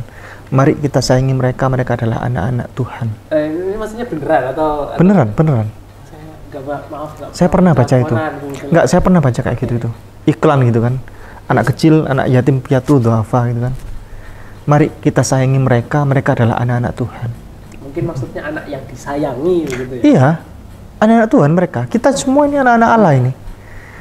Kita semuanya anak Tuhan, anak Allah. Ada dalilnya di Lukas pasal 3:38. Anak Enos, anak Set, anak Adam, anak Allah. Berarti Adam itu juga anaknya Allah. Kita semuanya ini anak Allah. Anak Allah itu hamba Allah. Sebutan kita ini dekat dengan Allah. Sebutan kesayangan. Menurut Pak, lebih nyaman mana? Lebih mengena mana? Ini kita sudah tidak membahas agama nih. Kita sudah tidak tahu mana agama manapun, sudah yang benar yang mana, terserah. Lebih logis mana nih, lebih nyaman mana, lebih tidak asing mana. Kalau disuruh pilih ya, ibadah itu A, bernyanyi-nyanyi, atau B, menyembah kepada Tuhan dengan bersujud hingga muka sampai ke tanah. Mungkin maksud B itu kusyuk ya, saya pilih B. Pilih B ya? Pilih B. Karena dengan kusyuk, dengan kesungguhan hati, dengan hati yang tenang pasti nggak terganggu. Ya, Pak ini orang cerdas, nggak perlu sebenarnya ketemu saya ini. Iya kan? Ya, jangan lah, nggak perlu ketemu Ustadz Aziz, nggak perlu. Menemui kami untuk konsultasi, untuk dialog, dan itu sudah terbersit di pemikiran kami bahwa ini ada ketertarikan dengan Islam. Gitu ya. Terbersit juga enggak bahwa nanti kalau masuk akal gitu, resikonya Mas itu akan masuk Islam. Maaf, kenapa kok jadi resiko ya Pak? Ya kan ini dari versi orang Kristen gitu ya, dari versi Kristen gitu. Ketika dialog dengan Mu'alaf Center, ini kan namanya Mu'alaf Center gitu, tempat orang-orang berpindah dari agama lain ke agama Islam. Gitu ya. Ini kan ada risiko ketika akhirnya tahu sebenarnya apa yang kami sampaikan melalui Al-Quran dan lebih banyak melalui Alkitab sendiri, bahwasanya Yesus itu membimbing kepada ketuhanan yang tauhid, yang satu, dan Yesus itu bukan Tuhan. Ya, tadi sudah ditunjukkan oleh Ustadz Ipung bahwa Yesus itu bukan Tuhan. Tuhan, nyatalah engkau sekarang bahwa engkau adalah seorang nabi, kan gitu kan gitu ya. Nah ini kan ketika logika-logika sudah masuk, ini kan berisiko sebenarnya, berisiko pindah agama yang mungkin Anda tidak akan direstui oleh orang tua gitu. Tapi bagi kami itu risiko yang sangat menyenangkan gitu loh, karena dari kegelapan ke tempat yang lebih terang, dari neraka ke surga gitu kan. Menurut kami itu risiko yang luar biasa, pahalanya, imbalannya luar biasa. Meskipun nanti Anda akan punya beban ya untuk sujud sehari banyak kali itu, 34 sujud, 34 minimal. Kalau Anda nanti jadi orang Islam, Anda akan sujud sehari itu minimal 34 kali. Dan itu dilakukan oleh Yesus, oleh Musa, oleh Ibrahim, yang tidak dilakukan oleh bapak-bapak gereja. Tapi Yesus sujud, Abraham sujud, Musa sujud, Nabi Muhammad sujud. Dan itu nanti yang akan berkumpul di surga adalah orang-orang yang sujud. Baik itu umatnya Ibrahim, umatnya Musa, umatnya Yesus, umatnya Nabi Muhammad SAW. Itu kelompok yang sujud yang akan masuk surga gitu. Itu yang perlu dipertimbangkan oleh Mas, yang mungkin waktu itu sekedar mau konsultasi saja. Tetapi sebenarnya Anda sudah mempunyai modal informasi yang cukup untuk memutuskan bahwa kalau Anda masih cinta Yesus, Anda harus ikut Nabi Muhammad. Kalau Anda cinta Yesus, Yesus sujud. Maka yang sujud sekarang adalah umat Islam, bukan orang-orang gereja. Orang-orang gereja Anda tahu dengan iya, yang dilakukan para nabi, rasul, termasuk Yesus, Nabi Muhammad, sujud. Anda sudah cukup informasi yang semuanya masuk akal untuk ikut yang bersujud. Meskipun awalnya Anda tidak berpikir masuk Islam, tapi ada terbersih di sana karena Anda konsultasi ke kami. Sebenarnya kan gitu ya. Kecil bahkan mungkin ya setitik terang di dalam sana itu konsultasi gitu. Itu kalau diartikan sebenarnya itu sudah menuju ke Islam. Karena Islam itu berserah diri. Berserah diri yang paling jelas itu meletakkan wajah di tanah. Gimana kira-kira? Iya, Pak. Seberapa? Kalau tadi membicarakan soal banyak hal yang kita bicarakan hari ini, sebenarnya saya lebih tercerahkan lagi, saya lebih terjelaskan lagi soal apa sih yang benar-benar nyata berbeda, nyata kelihatan bahwa ya yang benar itu seperti ini. Jadi sih kalau saya boleh simpulkan gitu. Tadi beliau menyampaikan bahwa Yesus bersujud. Buka Matius pasal 26 ayat 39. Maka ia maju sedikit lalu sujud dan berdoa katanya, "Ya Bapakku, jikalau sekiranya mungkin, biarlah cawan ini lalu daripadaku. Tetapi janganlah seperti yang ku kehendaki, melainkan seperti yang engkau hendaki." Yesus setiap berdoa, setiap beribadah, dia senantiasa bersujud. Dia maju, membungkukkan diri lalu bersujud, lalu berdoa. Dengan doa memuji kepada Allah Subhanahu wa taala. Selalu begitu. Lukas pasal 6 ayat 12. Pada waktu itu pergilah Yesus ke bukit untuk berdoa dan semalam-malaman ia berdoa kepada Allah. Kalau Yesus Tuhan, dia tidak mungkin. Bahkan sampai semalam-malaman dia berdoa kepada Allah. Yesus Tuhan tidak mungkin. Dia minta tolong kepada Allah. Dia tidak butuh itu. Iya kan? Bapak bisa baca bahasa Arab? Bisa huruf Arab? Nggak bisa. Belum bisa sih. Belum bisa. Tapi sudah belajar sedikit-sedikit saya sebenarnya, Pak. Sudah. Iya. Tak Kalau buka. suruh nulis saya kalau diuji nulis jangan loh, Pak. Saya belum bisa loh. Enggak, tak bukakan ya itu ya yang ayat Oke. Lukas pasal 6 ayat 12. Ini adalah Alkitab, namanya Alkitabul Muqaddas. Ini adalah kitab suci Kristen Ortodoks Koptik yang dipakai oleh orang-orang di Jazirah Arab yang dianggap ini lebih mendekati Yesus karena Yesus adalah orang Arab. Dia kan bukan orang Yunani, dia bukan orang bule kan, dia adalah orang Arab. Sehingga Alkitab ini dianggap sebagai lebih mendekati dengan Yesus. Kita buka Lukas pasal 6 ayat 12 yang tadi disebutkan tadi itu. Ngapain Yesus itu? Injilu Luka. Injilu enggak, maksudnya Injil Lukas. Kita cari yang angka 6 ayatnya 12. Saya bacakan ya, sambil saya tunjukkan kepada Bapak. Mungkin pernah baca dikit-dikit ya. Wa fi tilkal ayyami kharaja ilal jabali liyusalliya wa qada al-laila kullahu fi sholati lillah. Pada suatu ketika itu Yesus keluar dan dia naik ke atas bukit liyusalliya. Bukan liddu'a, liyusalliya, untuk sholat. Untuk sholat, bukan berdoa. Maksudnya level, sebenarnya sholat sama doa sama, tapi levelnya lebih tinggi sholat. Kalau itu kan doa ya, Yesus untuk berdoa kan katanya. Kalau di bahasa Arab kan itu doa, tapi sholat itu levelnya lebih tinggi lagi. Dia tatanan ibadah yang levelnya lebih tinggi daripada sekedar doa. Kalau misalnya nih saya sekarang, saya berdoa kepada Allah, bisa saya sekarang, ya Allah, Bismillahirrahmanirrahim, ya Allah, saya minta kepada Engkau ampunan dan surga. Engkau berikan ampunan kepadaku dan Engkau berikan surga kepadaku kelak di akhirat. Saya sekarang berdoa nih.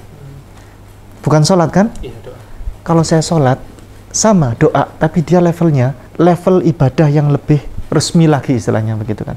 Ini wa qadal laila kullahu fi sholatillah, dan dia semalam-malaman menghabiskan malam-malam itu di sana itu fis sholati, dengan cara sholat lillah, sholat kepada Allah. Oke, kalau misalnya saudara kami dari Kristen tidak terima kalau ini sholat misalnya, oke, nggak apa-apa, pakai doa aja nggak apa-apa. Yesus berdoa semalam-malaman, Yesus berdoa ya di atas bukit itu.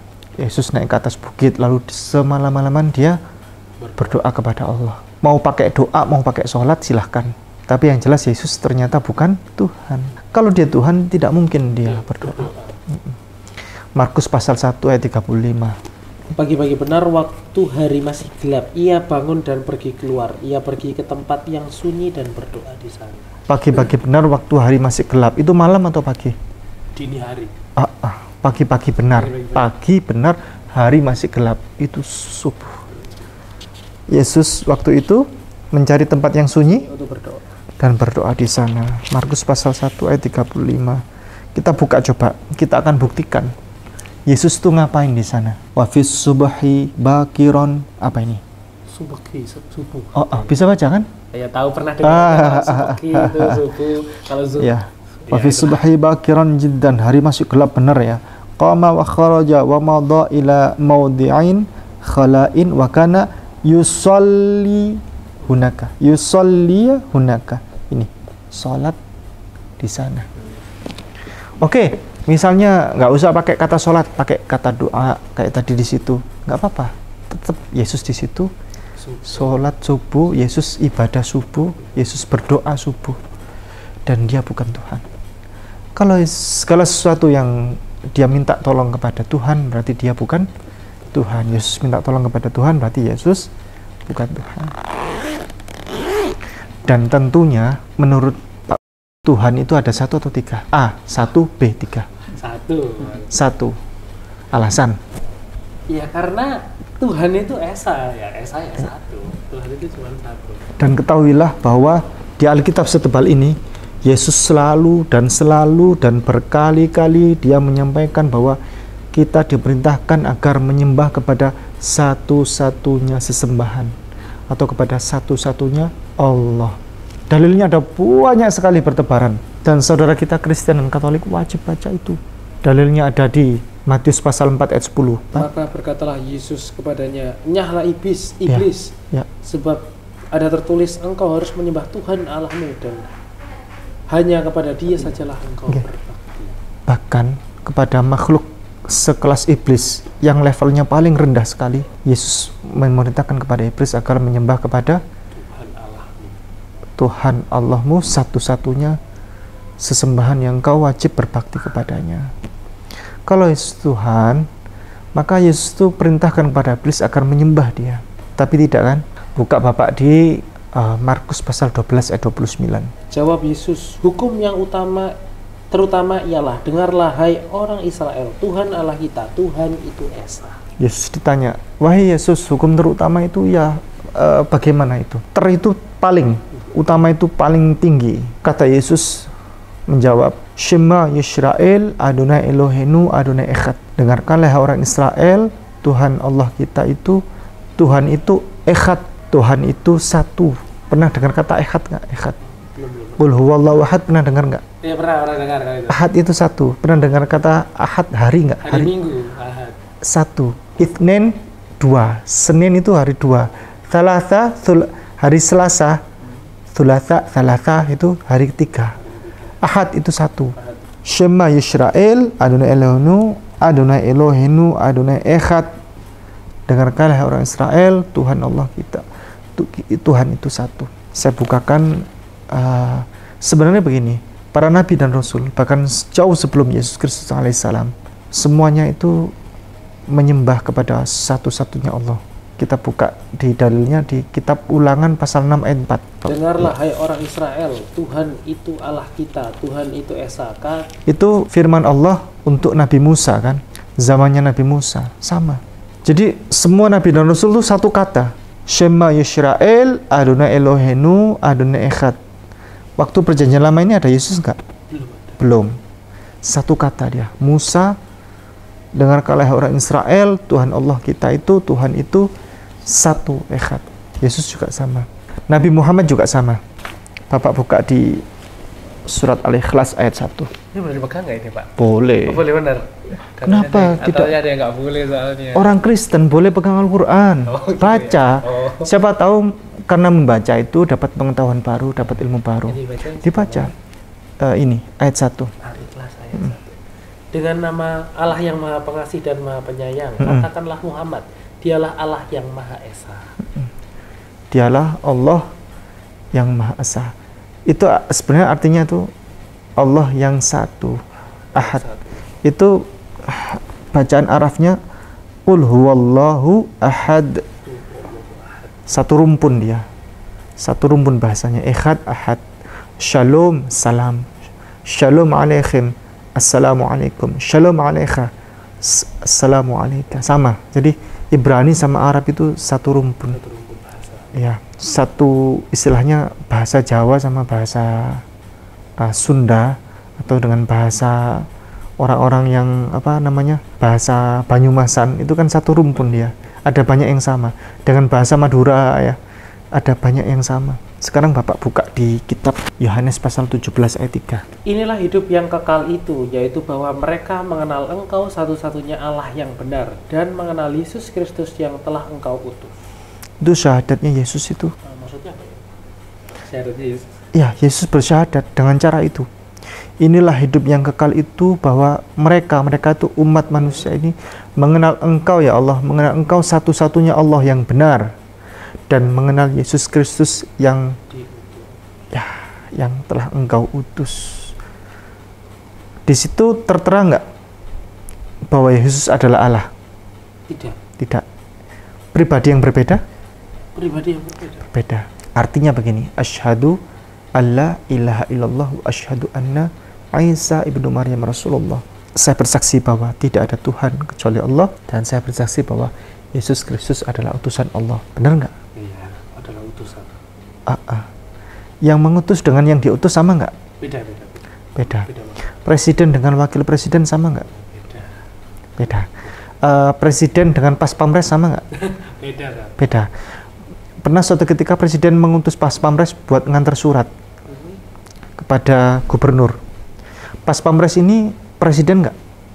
Bukan. Dia hanyalah utusan presiden. Yang membawa risalah surat presiden diserahkan kepada gubernur. Sama. Yesus Kristus itu utusan Allah. Dia membawa risalah, pesan-pesan dari Allah untuk disampaikan kepada umat. Sah nggak ayat itu? Sah.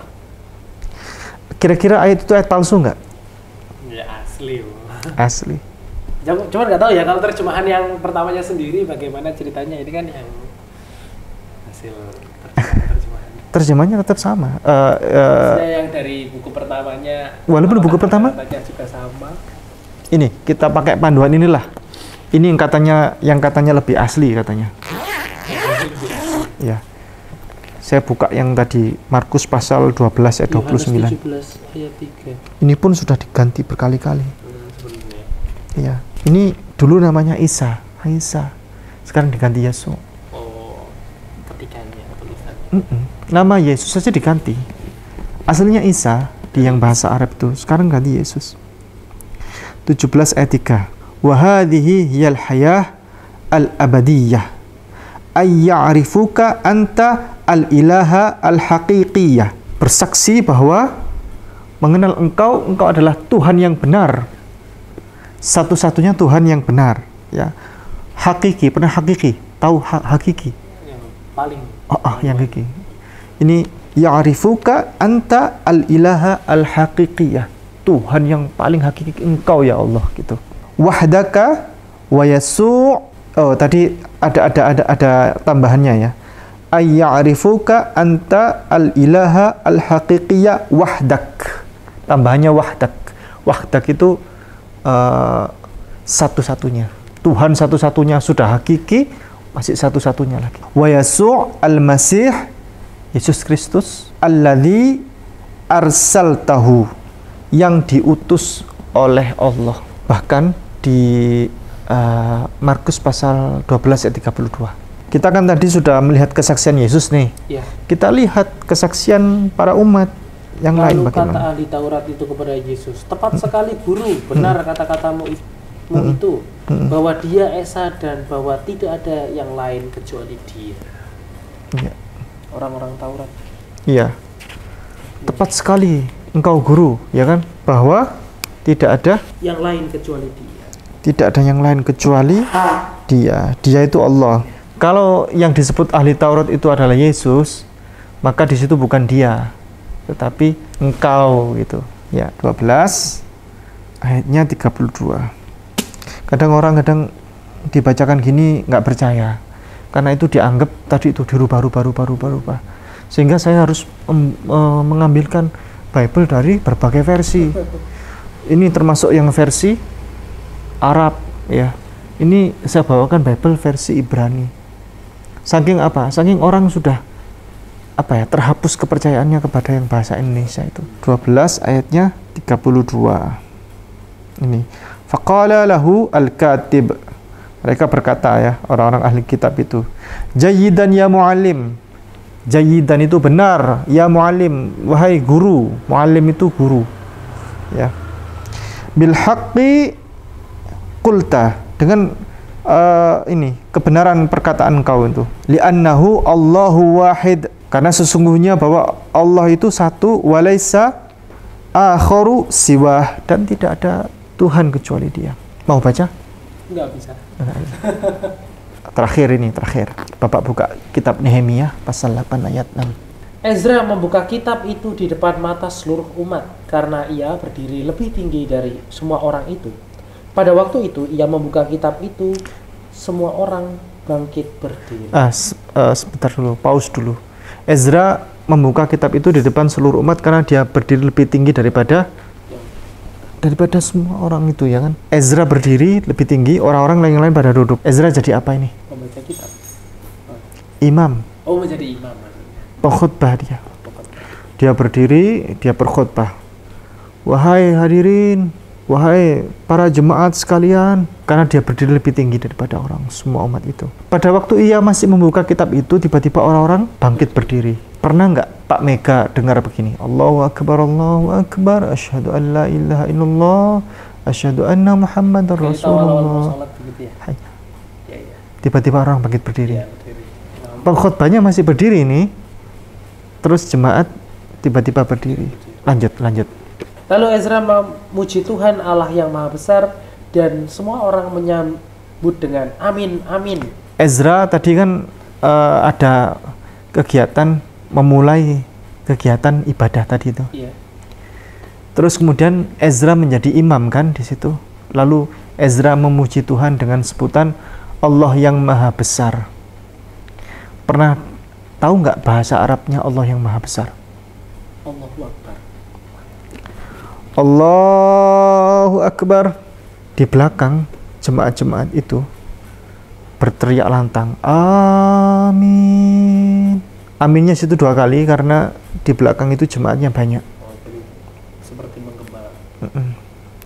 Kemudian lanjut. Sambil mengangkat tangan, kemudian mereka berlutut dan sujud menyembah kepada Tuhan dengan muka sampai ke tanah. Sambil mengangkat tangan. Setiap kali gerakan Allahu Akbar mengangkat tangan. Sambil berlutut, membungkukkan diri, kemudian bersujud hingga muka sampai ke tanah. Sekali lagi, berlutut, kemudian bersujud hingga muka sampai ke tanah. Itu adalah Ezra, itu nabi di situ. Ajaran para nabi dan rasul zaman dulu semuanya sama. Tata cara ibadahnya seperti itu. Pertanyaan saya, di bawah kolong langit yang luas ini, di tengah hamparan bumi yang sebesar ini, ajaran mana, agama mana yang mengajarkan ketika sholat mengajarkan seperti itu? Berlutut, bersujud hingga muka sampai ke tanah. Allahu Akbar, amin. Ajaran mana? Kebetulan ini Ezra ya? Ya, maksudnya sekarang. Oh, Islam. Islam. Saya tanya di gereja sampai bersujud dengan muka sampai ke tanah nggak? Berlutut gitu aja. Bertelut apa ya artinya? di Katolikan Pak? Iya, Katolik. Bertelut, bukan berlutut itu namanya. Oh, lutut saya tahu saya namanya. Iya, tapi aslinya bahasanya itu bertelut. Oh, bertelut. Iya. Ya, itu bertelut. Duduk, bersimpuh, kemudian tangannya begini kan? Ya. Itu dia. Siapa yang menjalankan syariat kayak tadi itu? Islam. Orang Islam. Ada nggak ayat di sini kalau ibadah bernyanyi-nyanyi? Mungkin di Mazmur mungkin ya. Cuman Itu bukan Mazmur ibadah itu sholawat itu. Itu memuji, hanya memuji Tuhan. Memuji, puji-pujian. Dia memuji Tuhan dengan cara bernyanyi-nyanyi. Cuman kalau untuk tata cara ibadah, tefillah ya, selotah, itu ada aturannya sendiri. Aturannya yang disebutkan oleh bagaimana Ezra bersama jemaat tadi itu melaksanakan. Sekarang terakhir izin bertanya kepada Pak Percaya kepada satu-satunya Allah? Percaya. Percaya. Percaya bahwa Yesus Kristus adalah Nabi, Rasul? Percaya. Percaya. Mau bersyahadat hari ini? Izin Pak, Ya. karena kebetulan hari ini sebenarnya saya ingin konsultasi. Oh ya, tidak apa-apa. Ingin menggenapkan Ya, niat saya. ya, Mohon maaf sekali. tidak apa-apa. Mungkin saya masih butuh waktu untuk memperdalam dan Tidak apa-apa. Izin ya Pak. Tidak apa-apa. Di dalam Islam itu ada namanya la ikraha fiddin namanya. Sekali lagi, besar ini, dibesarkan ini. La ikraha fiddin. Tidak ada paksaan dalam beragama. Setiap orang tidak boleh memaksa kepada orang lain untuk memeluk agama Islam. Setiap orang tidak boleh dipaksa juga ya untuk memeluk agama Islam.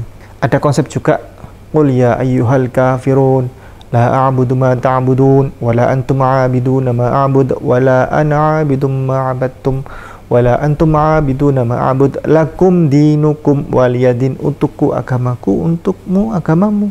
Lakum dinukum waliyadin. Wala antum wala ana 'abidum ma 'abadtum wala antum 'abiduna ma a'bud lakum dinukum waliyadin. Ini konsep toleransi Islam yang sangat tinggi, dijunjung tinggi. Dan saya, siapapun, dan Mas Arin juga tidak butuh Mas untuk masuk Islam, tidak butuh siapapun, dan tidak boleh memaksa. Saya juga tidak boleh memaksa. Kalau ini adalah wasilah dialog ya, dialog yang kalaupun Mas masuk Islam atau tidak masuk Islam juga tidak ada, maksudnya tidak ada faedahnya untuk saya. Cuman saya hanya mendapatkan pahala gitu saja. Kalaupun Mas hari ini tidak masuk Islam pun saya sudah mendapatkan pahalanya. Karena pahala apa? Pahala silaturahim begini untuk membuat kajian yang seperti ini, kajian perbandingan agama untuk mencari kebenaran Tuhan. Itu pahalanya luar biasa. Pahalanya sangat besar. Jadi misalnya Mas hari ini pun tidak bersyahadat, tidak ada masalah. Tidak ada masalah. Next kita bisa pertemuan lagi. Kita janjian lagi, ada banyak materi yang bisa kita sampaikan. Mas Mega boleh bertanya apapun nanti tentang Rasulullah, tentang Muhammad, tentang apapun nanti. Kalaupun kita ada materi perbandingan agama seperti ini, masih banyak materi yang belum saya sampaikan. Kalau dibahas 2 hari, 3 hari, nggak selesai itu. Nggak selesai. Ya. Itu tadi hanya istilahnya sekapur sirih ya. Opening, sejuplik ya. Nanti kita akan bertemu lagi insyaallah next time. Sebelum kita tutup, silahkan Mas Mega bertanya kalau ada pertanyaan. Oh, enggak ada. Enggak ada. Katanya tadi mau bawa pertanyaan. Sebenarnya saya ingin bertanya beberapa hal yang mungkin malah di luarnya ini sih. Enggak apa-apa. Boleh. Sebenarnya saya ingin tanya Pak. Kalau misalnya agak di luar ya ini tengahnya. Tadi kan saya diberitahu kalau misalnya resiko ikut di diskusi ini itu menjadi seorang muslim, menjadi masuk Islam punya kiat-kiat khusus nggak Pak barangkali untuk menanggapi keluarga, karena kan yang pasti yang kita hadapi pertama itu keluarga. Dan kan disampaikan juga ya nggak apa-apa, itu resiko yang menyenangkan. Cuman kan kita dalam kehidupan sosial kan, kalau misalnya saya boleh menambahkan, di kehidupan sosial ini kan kita ya tetap ketemu keluarga, ketemu saudara. Gimana ya Pak menjadi seorang akhirnya muslim kalau di dalam kehidupan berkeluarga, di dalam keluarga? Gimana ya kiat-kiatnya?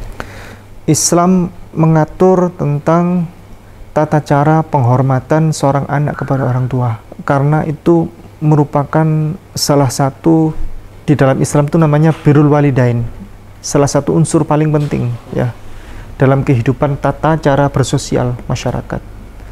Birrul walidain itu yang dijunjung tinggi dalam Islam. Bahkan misalnya ya, konsepnya begini, misalnya Tuhan itu tidak ada, maka seorang anak itu wajib bersujud kepada orang tua, istilahnya begitu. Saking apa?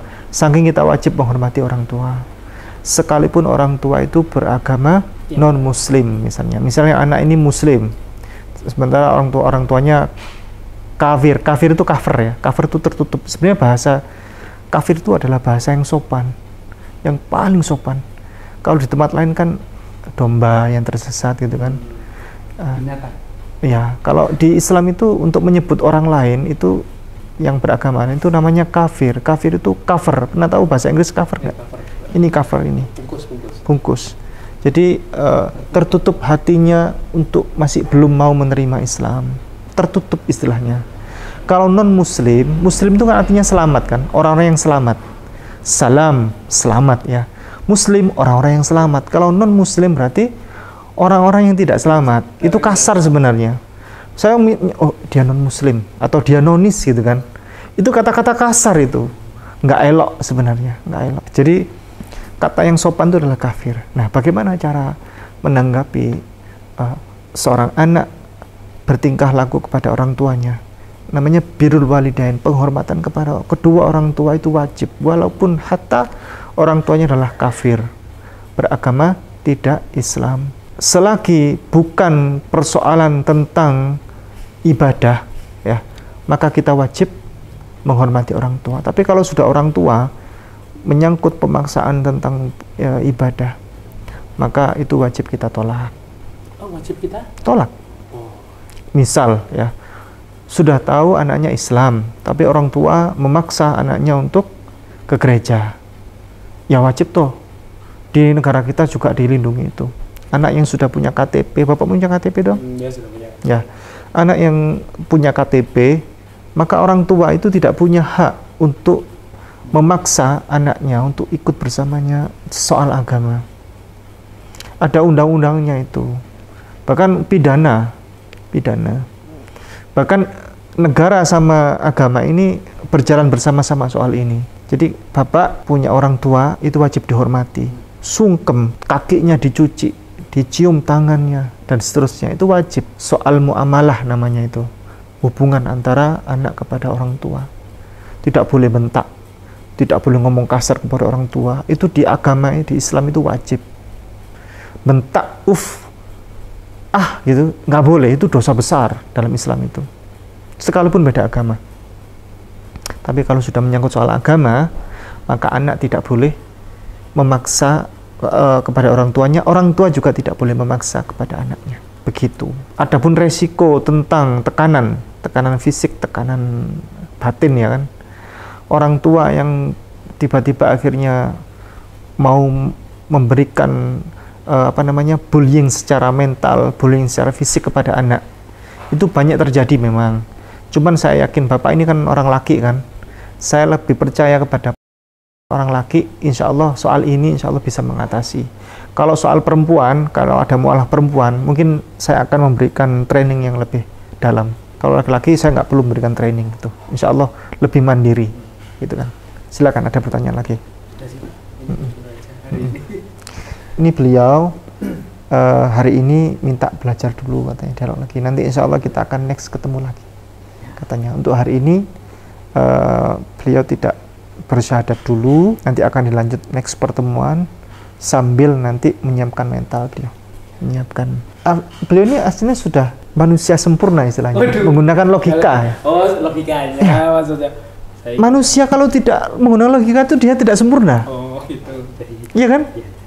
Berapa aktif orang tua ke gereja? Aktif sekali. Jadi jemaat atau pegiat? Apa ya itu bedanya? Mohon maaf, mungkin itu lebih ke arah Kristiani ya. Kalau enggak, aktivis atau jemaat biasa? Jemaat biasa sih. Jemaat biasa. Ini manusia gini, saya lanjutkan ya. Manusia kalau tidak menggunakan akal sehat itu begini. Ini berapa? 5 gitu kan. Ya. Ini berapa? 1 gitu kan. Itu manusia tidak sempurna. Tapi kalau manusia sempurna, ini berapa? 1. Ini berapa? 3.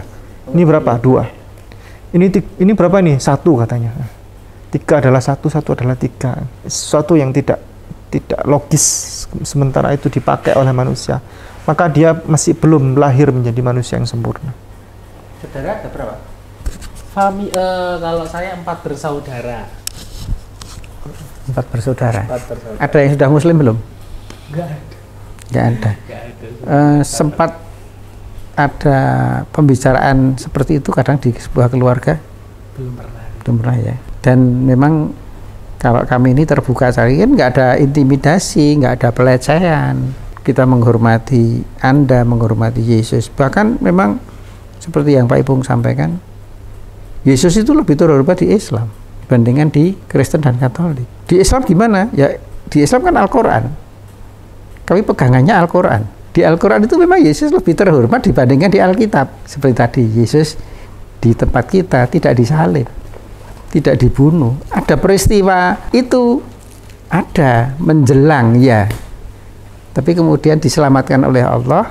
Caranya menyelamatkan itu kan banyak. Tapi kalau dari keilmuannya Yesus, Yesus berubah rupa. Sedangkan si pengkhianat itu yang diserupakan sama Yesus. Ini kan lebih terhormat. Kemudian Yesus diangkat oleh Allah ke langit, diselamatkan. Lebih terhormat mana? Diselamatkan di atas, dibawa ke langit, sama disalib. Lebih terhormat dibawa ke atas. Lebih terhormat. Sang Bapa membawa sang anak ke atas. Itu lebih terhormat dibandingkan para penjahat berhasil menangkap, menelanjangi. Ya. Kalau di umat Islam, setiap disebut Yesus, kita alaihi salam, salam untuknya. Disebut Musa, alaihi salam, salam untuk Musa. Pernah umat Kristen? Enggak. Umat Kristen itu ya memuja, minta aja. Digambarkan tubuhnya yang telanjang di rumah-rumah. Mana lebih menghormati? Di Alkitab, Yesus banyak sekali celahnya. Kayak tadi, pohon ara. Nggak ngerti, dikutuk. Di Islam nggak ada pelecehan seperti itu. Bahkan kadang gini, saya terbersit, ini Alkitab ini benar tadi dibuat oleh orang yang simpati ke Yesus. Menurut saya itu ada campur tangan orang-orang yang memusuhi Yesus, sehingga banyak ceritanya dia dilecehkan di situ, termasuk mencaci ibunya. Itu kan melecehkan itu. Ada hal-hal yang mencuri keledai. Ada di Alkitab, Yesus mencuri keledai. Nanti ketika saya di Google, Yesus mencuri keledai itu kan keluar di ayat berapa gitu. Yesus mencela ibunya keluar. Di Al-Quran nggak ada melecehkan Yesus. Bahkan yang satu-satunya agama yang membela Yesus dan membela Maria adalah Islam. Nggak ada Konghucu, Buddha, Hindu. Mana yang dihormati Kristen itu? Yahudi. Nggak ada yang menghormati Yesus. Orang Kristen setia mati kepada orang Yahudi. Ya kan? Sangat simpati. Tapi orang Yahudi mencela Yesus, mencaci Yesus. Bahkan dia katakan Yesus itu dibakar di neraka. Bahan bakarnya pakai tinja. Itu ada di kitabnya orang Yahudi itu. 57 ya. Giting 57A. Ketika jadi saking bencinya orang Yahudi kepada Yesus. Tapi orang Kristen setia mati kepada orang Yahudi. Sampai sekarang pun dibela kan Israel Zionis itu oleh orang-orang Kristen. Mayoritas saya lihat di medsos itu orang-orang itu. Padahal Yesus itu orang Arab. Ngerti nggak Yesus orang Arab? Soalnya lahirnya di daerah sana. Lahir di sana orang mana? Ya orang sana. Kan gitu deh. Yesus itu orang Arab Palestina. Tapi kan Arab, bukan orang Eropa. Jadi ya maaf, orang Kristen nyembah Yesus yang digambar itu kan orang Eropa itu. Ya maaf, itu agama Anda seperti itu. Sing disembah sapa, sing dibayangke ya gambar itu kan. Padahal itu bukan Yesus. Coba, itu yang diajarkan para pimpinan Anda gitu. Makanya kadang sampai gini, kalau ada yang konsultasi gini sebenarnya perlu ngajak teman-temannya yang lain, entah keluarga, berdebat enggak apa-apa, yang santun kan, kita kan santun semuanya gitu. Nah setelah itu ya terserah lah, mau ambil jalan yang tetap seperti itu, karena umur itu kita nggak tahu. Umur Anda, umur saya itu kita nggak tahu berapa tahun lagi dikasih. Nah kalau pas dicabut itu masih kondisi seperti itu, ya maaf, itu menurut kami itu di neraka gitu. Karena masih statusnya kan masih menuhankan Yesus, tidak pernah sujud kepada Tuhan. Nah maka saran kami dengan Pak Ipung segera, karena petunjuk itu didukung oleh informasi. Kalau Bapak Ibu Anda belum tahu seperti ini, ya wajar-wajar saja kan gitu kan, karena mereka tahunya ini terus apa yang dikatakan pendeta, bukan Alkitab loh ya.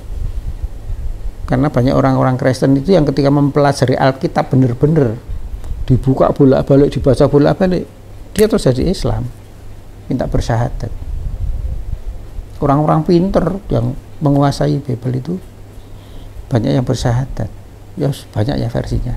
Baik, demikian pemirsa pecinta kristologi, kita doakan semoga pertemuan berikutnya Mas ini pertemuan berikutnya itu pada prosesi pensyahadatan. Karena informasi yang diterima itu sudah cukup untuk mendapatkan hidayah. Hidayah itu yang punya hak prerogatif Allah Subhanahu wa taala. Orang yang tidak banyak informasi bisa juga dapat hidayah. Tetapi lebih memungkinkan orang yang dapat informasi dengan benar, dengan lengkap, mendapatkan hidayah dan menjadi seorang mu'alaf, menjadi seorang yang muslim, berserah diri dan mau bersujud kepada Allah Subhanahu wa taala. Demikian, kurang lebihnya mohon maaf. Wa'alafu minkum. Wassalamualaikum warahmatullahi wabarakatuh.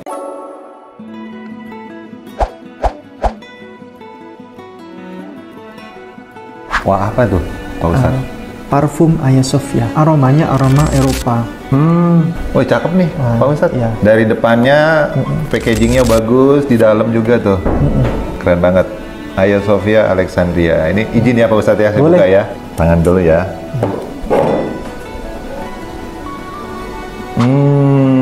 Seger banget. Ini beda nih, campuran ada lemonnya tapi kalem tapi gimana ya, elegan gitu loh Pak Ustadz. Iya. Itu bisa bertahan sampai 8 sampai 12 jam. 30 mili buat kita kalau traveling. Hagia Sophia Alexandria. Wah, ini harus ini punya nih pemirsa nih, ya kan?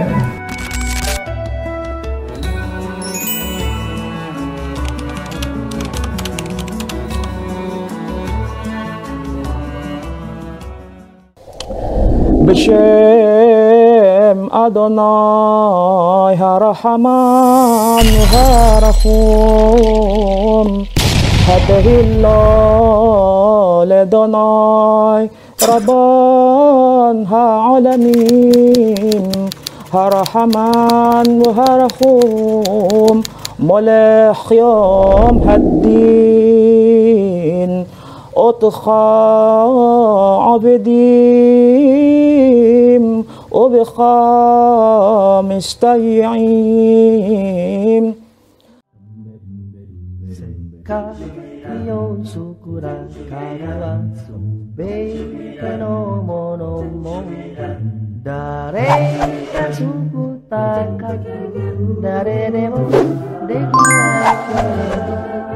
Allah sikatsu menai ko hagi to wasa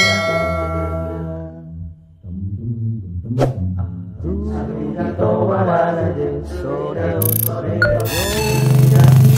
no kamera na taro kaiwa watashi wa honto ni shinji aromani yonde kurasu Muslim, watashi wa